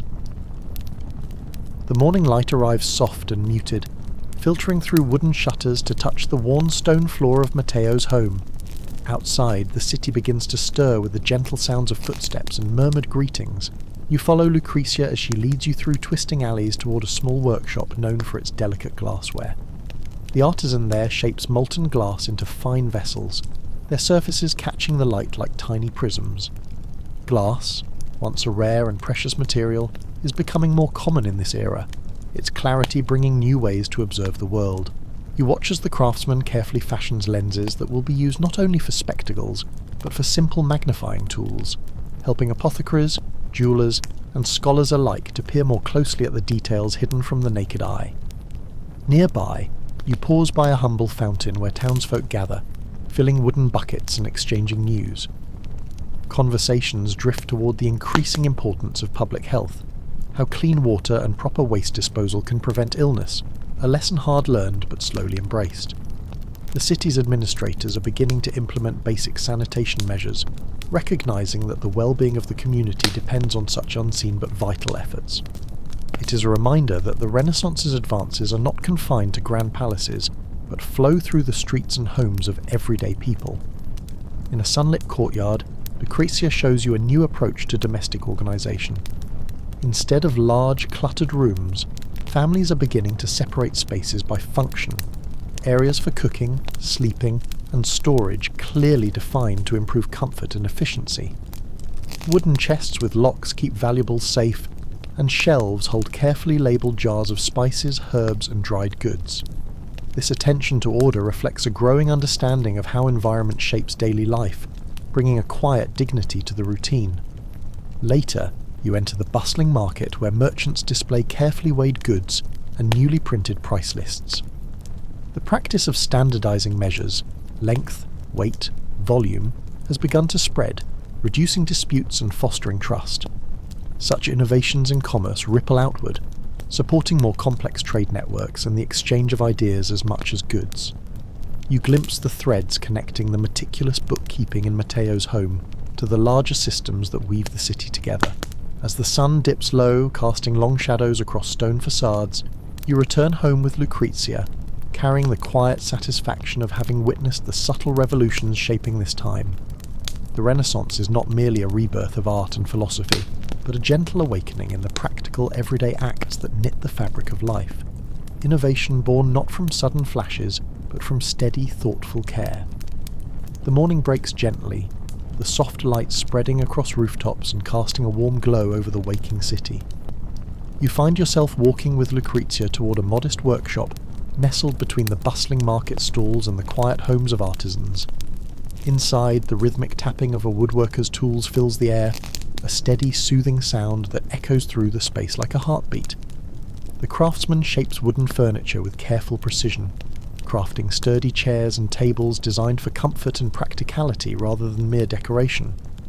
He explains how new designs are emerging, influenced by both function and the growing understanding of ergonomics, allowing people to sit and work with less strain, a small comfort transforming everyday life. Beyond the workshop, you stroll through a narrow lane where the scent of fresh bread mingles with the earthy aroma of freshly dyed cloth hanging on lines to dry. You watch as a dyer carefully applies natural pigments, extracted from plants and minerals, to fabrics that will soon become the clothing of merchants and townsfolk. The colours are rich yet muted, chosen not only for beauty but for their lasting qualities, a quiet rebellion against the fading hues of the past. This blending of art and utility reflects a growing Renaissance awareness that beauty need not be sacrificed for practicality. In a nearby courtyard, a group of women gathers around a basin filled with warm water scented with herbs. They discuss the importance of bathing and personal cleanliness, practices once rare but now gaining traction as understanding of health deepens. The sharing of homemade soaps, made from animal fat and ash, is becoming a common gesture of care among neighbours.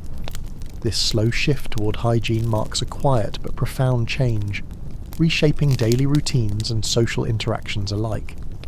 As the sun climbs higher, you enter a small study where a scholar pores over a manuscript, illuminated with careful script and delicate illustrations. The work is part of a growing movement to document knowledge, not only in the arts and sciences but in practical fields such as agriculture, medicine, and engineering. These texts, increasingly available thanks to the printing press, spread ideas that empower ordinary people to improve their lives in subtle yet meaningful ways. As evening descends, you return to the warm glow of Matteo's household. The family gathers around a sturdy wooden table, sharing a meal prepared with ingredients preserved through improved methods of storage and seasoning. The conversation flows gently, punctuated by laughter and quiet reflection. In this room, surrounded by ledgers, books, and the soft flicker of candlelight, you sense the Renaissance not as a distant era of heroes, but as a living, breathing transformation, woven through the textures, flavours, and rhythms of daily life. The morning air carries a hint of coolness as you step outside, joining Lucrezia on a stroll through the city's quiet streets, where the hum of daily life slowly rises like a gentle tide. Today, you find yourself near a modest apothecary's shop, its wooden sign swinging softly in the breeze. Inside, glass bottles and jars line shelves, filled with powders, tinctures, and dried herbs, their muted colours glowing softly in the filtered light. The apothecary speaks of new methods for preserving remedies, using alcohol and honey to extend the shelf life of mixtures that once spoiled quickly. This practical knowledge, blending old traditions with emerging scientific observations, is slowly transforming how people care for their health. Nearby, you notice a group of children gathered around a teacher in a small courtyard, learning to read from simple primers. The spread of literacy, once limited to monasteries and wealthy households, now reaches beyond social boundaries, driven by the growing availability of printed books. The teacher's patient voice guides the children through letters and words, opening doors to worlds previously closed. This quiet revolution in education promises to reshape the future, equipping more minds to question, learn, and innovate. As you continue, you pass a bustling marketplace where merchants haggle over spices, cloth, and metalwork. You observe the use of standardized coins and weights, symbols of an increasingly interconnected economy. These small tools of trust and fairness ripple outward, supporting broader networks of trade that reach beyond city walls to distant lands. It is here, in these everyday transactions, that the Renaissance's spirit of curiosity and exchange finds fertile ground. Later, you wander through a garden where plants used for dyeing and medicine grow side by side, their leaves whispering secrets to those who tend them. Lucrezia shows you how colours extracted from madder root and walnut husks are carefully prepared to stain fabrics without fading. The blending of botanical knowledge and craft reflects a deepening understanding of nature's gifts, a curiosity that stretches from the soil beneath your feet to the stars above. As dusk settles, the city's shadows lengthen and soften. You find yourself back in the quiet warmth of Matteo's home, where candlelight flickers across worn pages of ledgers and books. Here, the Renaissance lives not in grand monuments, but in the steady hands and thoughtful minds of those who shape their world with care, curiosity, and quiet determination. The morning unfurls slowly as you step into the soft light spilling over the rooftops, the quiet murmur of the city's awakening wrapping around you like a gentle embrace. Lucrezia guides you toward a modest workshop filled with the scent of wood shavings and warm leather. Here, a shoemaker works with practiced ease, cutting and stitching hides with tools sharpened through years of use. The shoes produced are no longer simple protections for the feet, but carefully designed for durability and comfort, shaped to fit the wearer's foot more precisely than before. This evolution in footwear, informed by observation and experimentation, quietly improves daily life, easing long walks through cobblestone streets and arduous labour in fields and workshops alike. Nearby, you notice a bustling dye house, where vats of rich, swirling colours bubble gently. Artisans speak of new techniques for fixing dyes to fabrics, using natural mordants like alum and iron salts to ensure garments retain their vibrant hues longer. The exchange of these methods between regions highlights a Renaissance network of shared knowledge, a tapestry woven from the hands and minds of countless craftspeople. The colours, deep and varied, reflect not just fashion but identity, status and pride.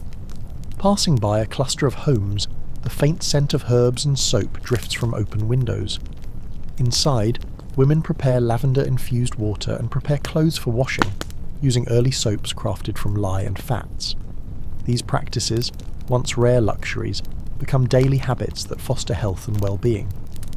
The movement toward personal hygiene represents a quiet revolution, where attention to the body's needs intersects with evolving social norms. In a nearby study, you glimpse a scholar bent over a collection of maps and navigational charts. The printing press has made such materials more accessible, fueling an expanding curiosity about the wider world beyond city walls.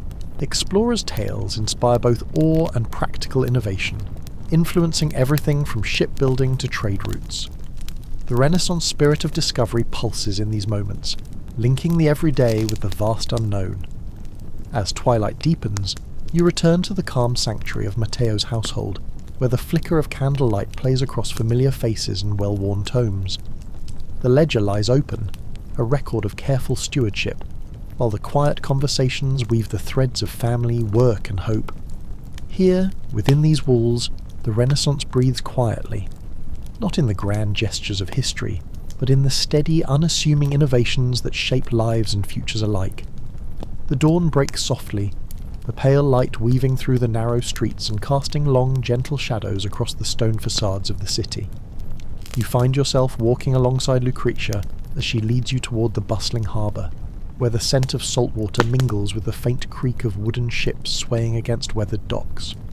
Here, in the midst of trade and travel, innovation takes on a new form, not only in the goods that pass hands, but in the very methods of navigation and communication that link distant lands. At the shipyard, craftsmen carefully fit planks together with a precision born of generations, while nearby, a navigator studies a freshly printed map, its details sharper than any hand-drawn chart before. These maps, products of recent advances in cartography and printing, represent a revolution in how people perceive the world, no longer a distant mystery, but a space to explore, understand, and connect. Instruments like the compass and the astrolabe, once rare curiosities, are becoming indispensable tools, guiding sailors through fog and storm with increasing certainty. Watching the ebb and flow of activity, you notice the careful recording of cargo and crew lists, an early form of logistics management that ensures goods reach their destinations and ships return safely. This attention to detail mirrors the growing use of bookkeeping in everyday commerce, a practice transforming trust into documented accountability. It is a quiet but powerful change, shaping the expanding networks of trade and influence that characterize this era. Nearby, the voices of merchants and sailors mingle with the calls of seabirds, creating a tapestry of sound that reflects the vitality of connection. The exchange of ideas travels as surely as spices and textiles, sparking curiosity about distant cultures, technologies, and stories. This curiosity fuels further exploration and invention, weaving the Renaissance's spirit of discovery into the very fabric of daily life. As the sun begins its slow descent, casting golden hues over the water, you follow Lucrezia back through the city's winding streets. The fading light reveals the quiet beauty of rooftops, gardens, and open windows, places where knowledge and innovation bloom in countless small ways. The Renaissance, you realise, is not confined to grand palaces or famous artists, but lives in these moments of shared effort, curiosity, and hope, where the world, both vast and intimate, unfolds gently before you. The morning air is crisp and still as you step into the sunlit streets, the quiet murmur of daily life unfolding around you. Lucrezia leads you toward a small tailor's shop, where bolts of fabric in soft muted colours line the walls, and the gentle snip of scissors punctuates the calm. The tailor works patiently, measuring and cutting with newfound precision. The Renaissance has introduced changes not only in style but in technique. Patterns are carefully drafted to fit the body more comfortably, reflecting an emerging understanding of form and function.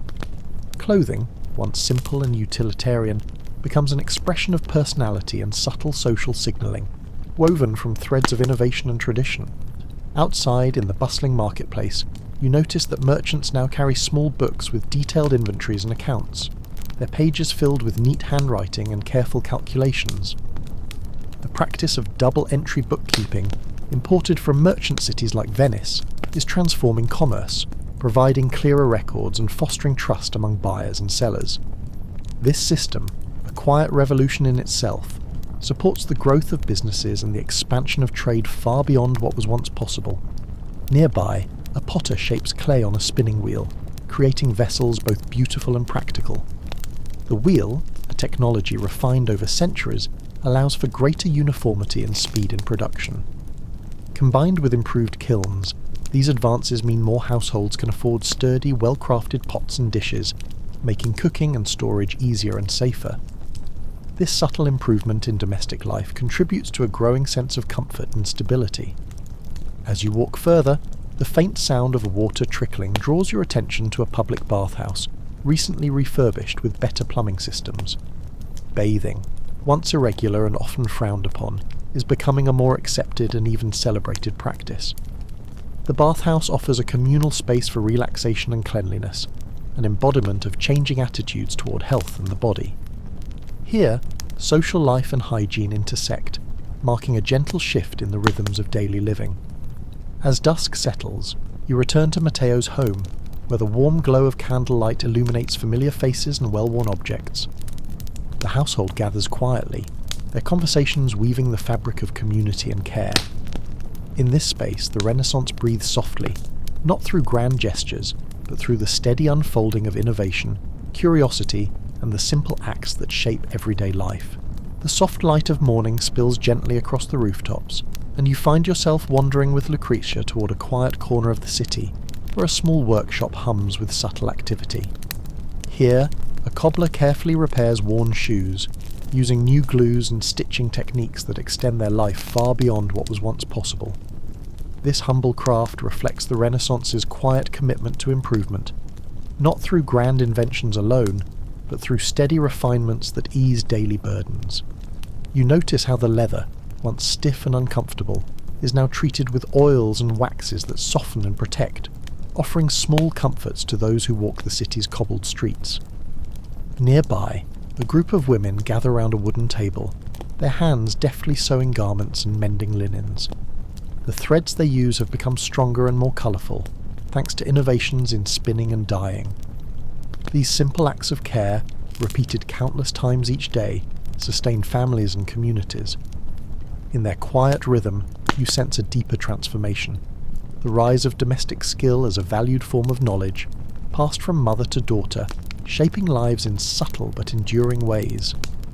You continue your walk past a small schoolhouse, where a teacher guides children through lessons in arithmetic and writing. The availability of printed textbooks, with clear letters and simple exercises, supports this expanding reach of education. More than just learning to read and write, these lessons introduce new concepts of measurement, calculation, and record keeping that empower individuals to participate in the economic and social life of the city. It is a modest revolution, unfolding in these humble classrooms, promising a future shaped by informed minds and open curiosity. In a shaded courtyard, you pause to watch a potter's wheel turn slowly, forming clay into vessels both practical and beautiful. The craftsman's hands move with quiet confidence, guided by centuries of tradition, but also by an openness to experiment. The use of new glazing techniques means pottery is more durable and easier to clean, subtly improving the everyday experience of cooking and dining. These small innovations ripple outward, touching lives in ways that often go unnoticed but never forgotten. As evening draws near, you return to Matteo's home, the familiar warmth of hearth and family wrapping around you like a comforting blanket. The soft murmur of voices and the gentle flicker of candlelight fill the room, a testament to the steady heartbeat of life, marked not by sudden upheavals, but by patient hands shaping a world reborn. The day begins quietly, with the gentle rustle of leaves stirred by a light breeze as you and Lucrezia make your way toward a small apothecary's shop tucked away in a narrow lane. Inside, shelves lined with glass bottles glisten softly in the muted light, each filled with mixtures and powders whose scents mingle delicately: lavender, rosemary, and faint hints of camphor. The apothecary carefully measures a new herbal tincture, explaining how advances in distillation techniques are allowing for purer extracts that retain more healing properties. This methodical blending of old knowledge and new experimentation offers a tangible hope against the ailments that so often visit homes in the city, a quiet reassurance carried in small bottles. Outside, the city hums with the steady rhythm of daily life. You notice women washing clothes along the riverbank, their hands moving in practiced motions as they use soap made from a mixture of animal fats and ash. Bathing and cleanliness, once occasional rituals, have become more regular customs, supported by better understanding of hygiene. The ripple effect of these changes spreads through households, where care for the body intertwines with respect for health and well-being. It's a gentle transformation, one that touches the private and public spheres alike. Nearby, in a shaded garden, gardeners tend to herbs and flowers used for medicine and dyeing. The cultivation of these plants is both practical and symbolic, a connection to the earth and its gifts. Lucrezia points out how the knowledge of growing and harvesting these plants is passed carefully from one generation to the next, a living tradition that embodies the Renaissance's blend of curiosity and respect for nature. The fragrance of rosemary and thyme drifts in the air, a quiet celebration of life's simple wonders. As the afternoon light softens, you enter a small chamber where a scholar pores over a newly printed book, its pages filled with observations of the natural world, plants, animals, and the subtle movements of the stars. The printing press has spread these ideas far beyond the confines of monasteries and courts, fueling a growing public appetite for knowledge that is both practical and profound. This hunger for understanding reflects a shift in perspective, where learning becomes an everyday pursuit accessible to many, not just the privileged few. As evening draws close, you return to the warm embrace of Matteo's home. The quiet flicker of candlelight casts gentle shadows on the walls, while the soft murmur of family conversations weaves a comforting background. In this serene space, the Renaissance lives not in the grand tales of kings and artists, but in the steady unfolding of knowledge, care, and curiosity, subtle gifts that shape a world awakening to new possibilities. The early morning haze lingers softly over the city as you walk beside Lucrezia toward a modest merchant's house tucked within a narrow street. Inside, the air is tinged with the scent of parchment and ink, where a careful hand records transactions in a thick ledger. This practice of meticulous bookkeeping, spreading steadily across merchant families, reflects a growing understanding of trust and accountability in commerce. Numbers and words work together here, crafting a narrative of trade and exchange that transcends mere goods, building relationships, promises, and shared futures. The ledger's pages turn slowly, each entry a small testament to the quiet revolution of record-keeping that underpins the expanding economy. Nearby, you glimpse a tailor's apprentice measuring cloth with newfound precision, following carefully drawn patterns that make clothes fit more comfortably and last longer.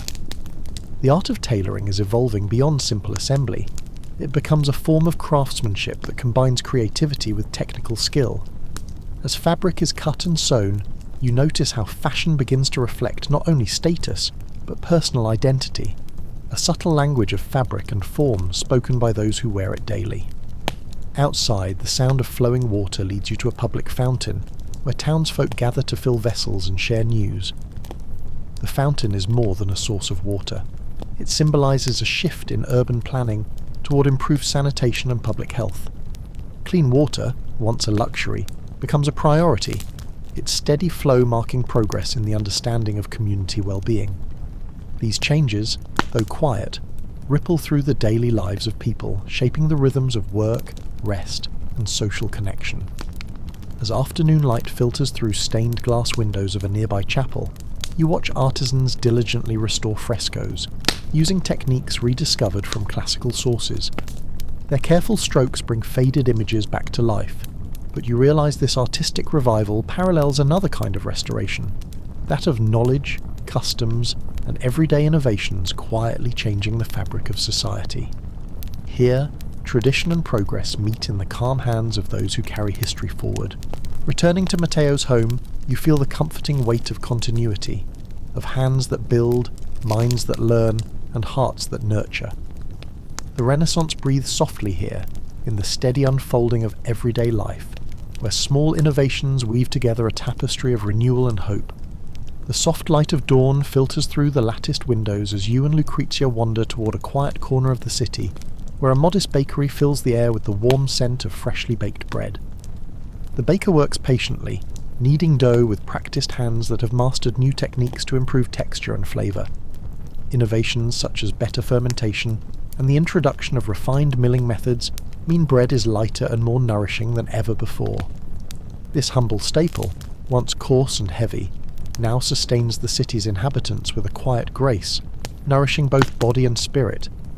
As you watch, you notice how the simple act of sharing bread reflects deeper connections, family bonds, neighbourly kindness, and the rhythms of daily life.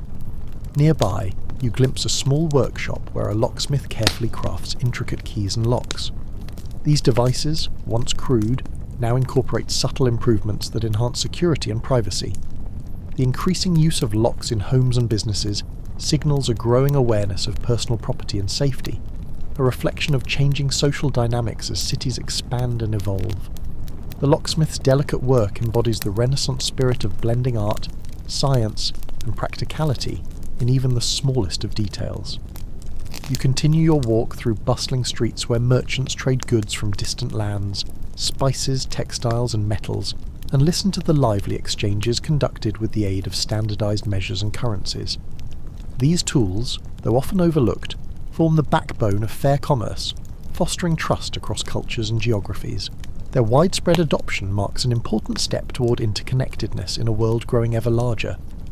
Later, you find yourself near a schoolhouse, where children practice writing with quills on parchment, learning not only letters but the basics of arithmetic and bookkeeping. Education, once the province of the elite, is reaching more people, laying the foundation for a society where knowledge is shared and curiosity encouraged. The gentle scratching of quills, the soft turning of pages, these sounds mingle with the murmur of the city, a quiet symphony of learning and growth. As twilight deepens, you return once more to Matteo's home, where the soft glow of candles and the warmth of family conversation create a refuge from the day's bustle. Here, in this small, steady world, the Renaissance lives quietly, in the blending of old wisdom and new discovery, in the gentle innovations that shape everyday life and weave a future rich with possibility. The morning light casts a gentle glow over the city as you and Lucrezia make your way to a modest workshop nestled between tall stone buildings. Inside, a clockmaker sits bent over his bench, delicately assembling gears and springs that tick with newfound precision. The invention of more accurate mechanical clocks marks a subtle, yet profound shift in how time is measured and understood. No longer solely marked by the slow drift of shadows or the toll of bells, time becomes something tangible, divided into consistent segments that govern work, prayer, and social life. This new relationship with time brings order and predictability, threading through the rhythms of everyday existence like a quiet heartbeat. In a nearby courtyard, you observe a small group gathered around a spinning wheel, where a woman skillfully transforms raw wool into fine thread. The wheel's steady motion speeds a process once done by hand, allowing for greater production of textiles that clothe the city. Alongside this, innovations in loom technology mean patterns grow more intricate and fabrics more durable, reflecting a Renaissance blend of function and artistry in everyday objects. The soft sound of the wheel turning mingles with distant conversations, a soothing rhythm of creation. You wander further to a bustling marketplace where new types of scales measure goods with surprising accuracy. These devices, refined over time, ensure fairness in trade, fostering trust among buyers and sellers. The marketplace itself is a melting pot of cultures and goods, where spices from the east mingle with metals from the north, all exchanged through a web of commerce made possible by these quiet innovations. The air hums softly with the energy of connection and exchange, the lifeblood of the Renaissance city. As afternoon shadows lengthen, you find yourself drawn to a small bathhouse, where warm steam rises and mingles with the gentle murmur of voices. Bathing practices, once rare and often stigmatized, are becoming more common, supported by improved plumbing and an evolving sense of hygiene. These moments of cleansing are both practical and social, offering respite and renewal amid the demands of daily life. Returning at last to Matteo's home, you feel the steady pulse of life, marked not by grand gestures, but by the accumulation of small, thoughtful improvements that shape a world quietly awakening to new rhythms of living. The day breaks with a soft hush, the pale sunlight filtering through the leaves of a small garden where you and Lucrezia stroll among fragrant herbs and delicate flowers. This garden, like many in the city, is more than a place of beauty. It is a living pharmacy, a source of remedies and knowledge passed down through generations. Lavender, sage, and rosemary grow alongside medicinal plants whose properties are carefully observed and recorded. The Renaissance's revival of classical texts has sparked renewed interest in herbal medicine, blending ancient wisdom with fresh curiosity and experimentation. Here, in the quiet unfolding of each leaf and bloom, you feel the gentle pulse of a world reconnecting with nature's subtle gifts. Nearby, you notice the soft hum of a spinning wheel turning steadily in a shaded nook, its rhythmic sound blending with the distant chatter of townsfolk. The wheel, refined and more efficient than before, helps transform raw fibres into thread, supporting a burgeoning textile industry that provides clothing for more people than ever. This simple tool, emblematic of the era's inventive spirit, moves with a quiet grace that mirrors the steady weaving of lives and livelihoods around it.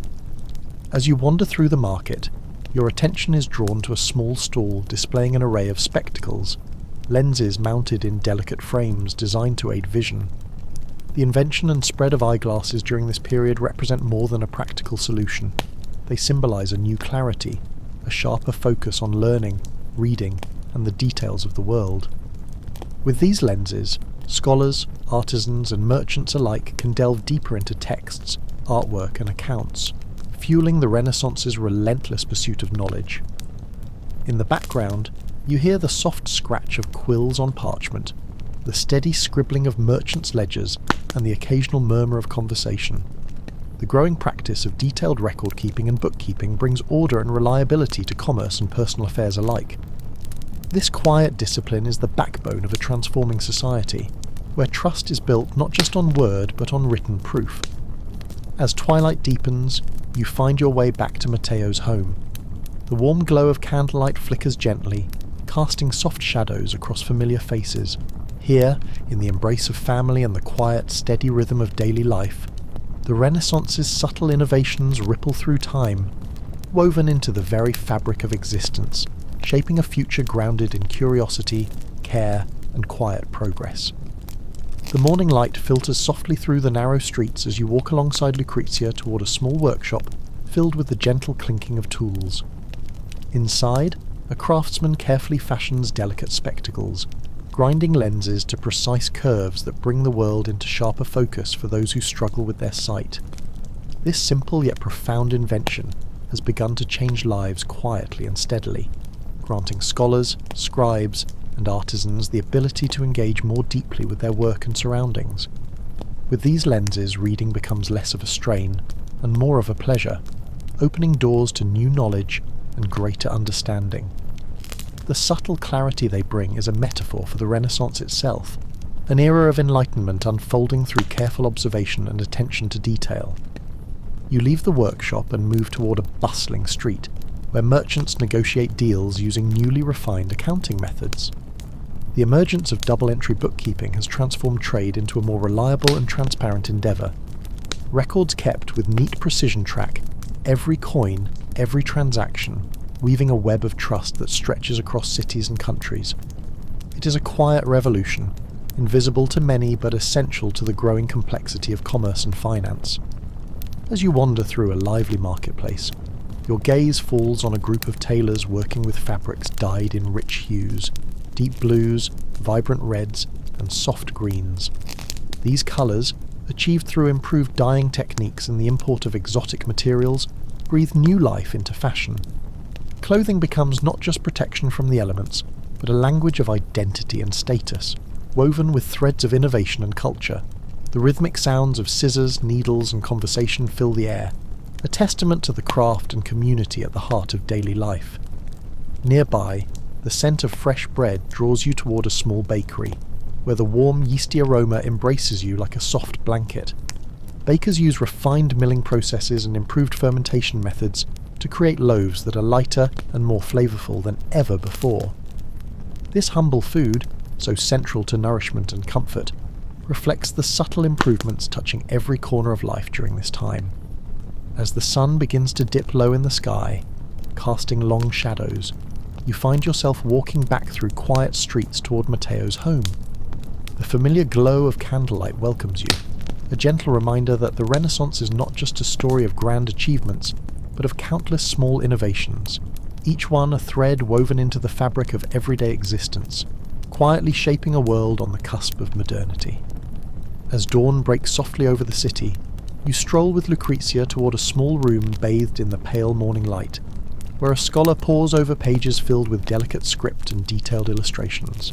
The printing press, a relatively new marvel, has transformed the way knowledge is shared, allowing books to be produced more quickly and made available to a wider audience. This technology is quietly changing the fabric of society, empowering more people to learn, question, and dream beyond the confines of their immediate world. You notice the careful margins in the book, where readers have left notes, evidence of a growing culture of curiosity and dialogue. This small room, filled with the scent of ink and parchment, hums with the promise of ideas spreading like gentle waves through the minds of those who seek them. Stepping outside, the streets begin to fill with the soft murmur of daily life. Vendors arrange fresh produce with practiced hands, and the scent of herbs mingles with the earthy aroma of fresh bread.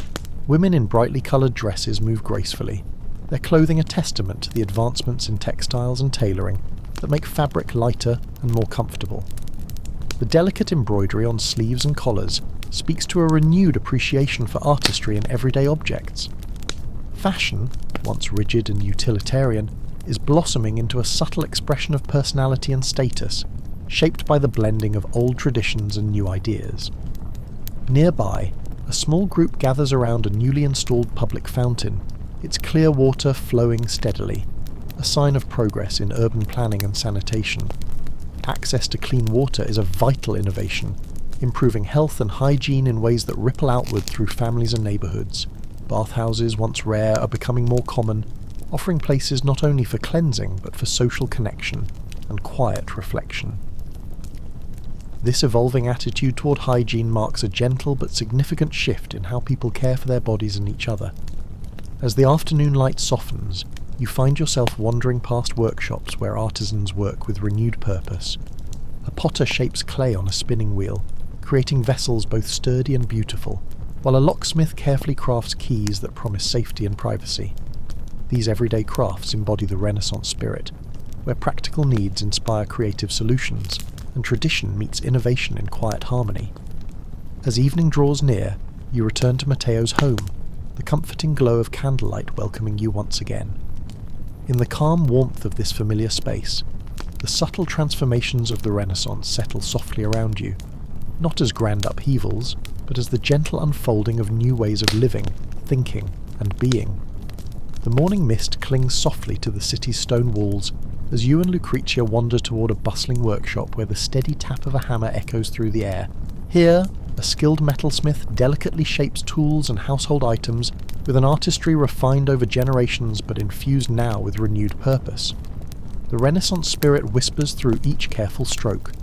Tools are not just functional but elegant, designed to improve daily tasks and bring a quiet dignity to labour. The smooth weight of a newly forged knife, or the balanced handle of a pair of scissors, reflects a subtle but meaningful evolution in craftsmanship, one that honours tradition while embracing innovation. Outside, the street unfolds into a lively market where merchants exchange goods from distant lands.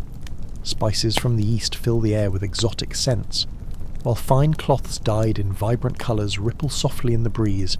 The growth of trade networks connects cities and cultures, weaving a complex tapestry of exchange and influence that enriches everyday life. Alongside these foreign treasures, you notice everyday objects. Simple wooden comb. Hey everyone!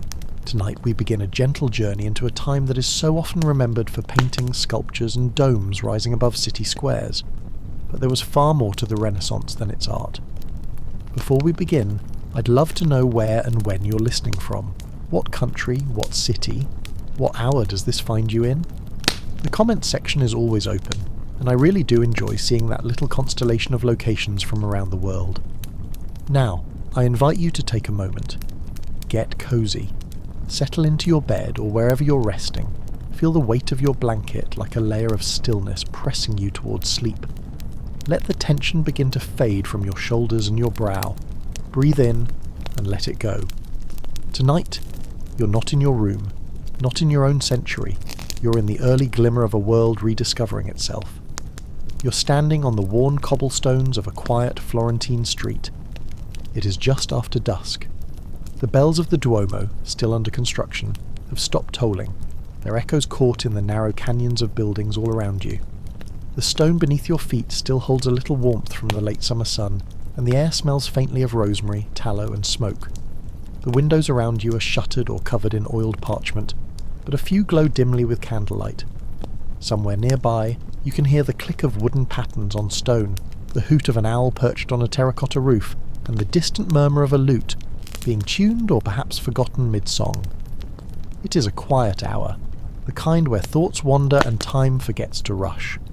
You've been invited to stay with a merchant family, moderately successful, not among the city's great names, but comfortable.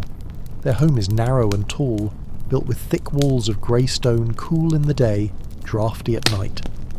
The family you're staying with takes pride not only in their business, dealing in wool, like so many in Florence, but in their habits. Their ways of life, the little things, are changing. Quietly, persistently, like a tide rolling over the medieval world. As you cross the threshold into their home, you notice the careful polish of the stone floor. It gleams slightly in the candlelight. The scent of lavender clings to the linens hanging by the hearth, and there is an effort here, however subtle, to maintain order, tidiness, refinement. The merchant's wife has recently begun boiling water to wash with soap they trade for from Castile, a small luxury, still rare, but slowly growing more common in homes like this. Dinner has been cleared away. Chickpeas in oil, stewed onions and chestnut bread. Wine diluted with water, not for lack of strength, but to temper it in a more civilized manner.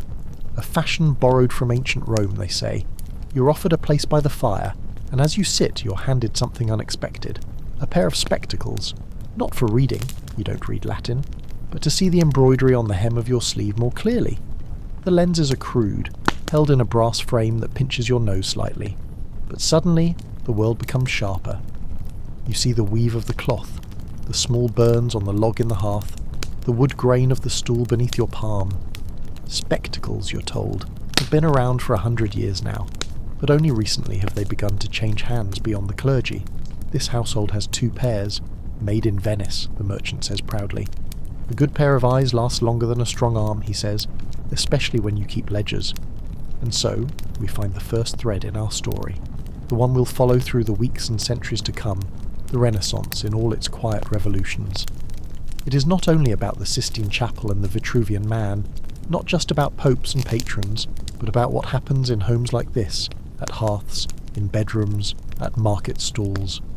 The Renaissance is stirring in the ordinary places and in the things people touch. So you spend the evening sitting with this family, hearing them talk about the trade winds that carry spices now faster than ever, about the strange new accounting method a rival merchant has started using, with columns and double entries. It sounds complicated, but efficient. The merchant rolls his eyes. Flemish nonsense, he mutters. But I'll learn it. You look around the room and take in the signs of subtle transformation. A rug woven with Eastern patterns, bought second-hand. A painted chest with scenes from Ovid's Metamorphoses. Not religious, but mythological. Not quite respectable, but not quite forbidden either. Even the clothes are changing. The wife wears a fitted gown with tight sleeves, a shape unthinkable a generation ago. The children sleep in garments made not of rough homespun, but dyed wool from Lucca, soft to the touch. The little things. And so, as the fire burns low, you prepare to climb the steep ladder to the upper floor where a simple straw mattress waits.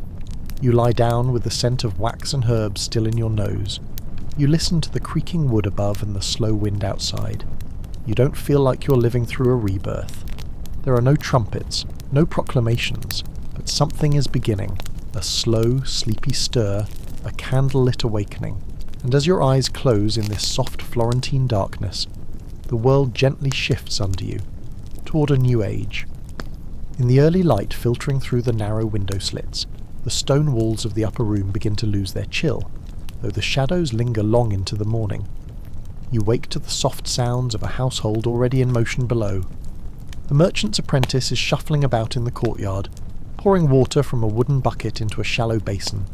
The soft scrape of wool against stone hints that someone is brushing down a cloak, and from the kitchen comes the low hiss of a pot beginning to boil, its contents unclear but warm and fragrant. You descend the ladder carefully, the wooden rungs worn smooth by years of use, and the morning greets you with the mingled smells of yeast bread and beeswax polish.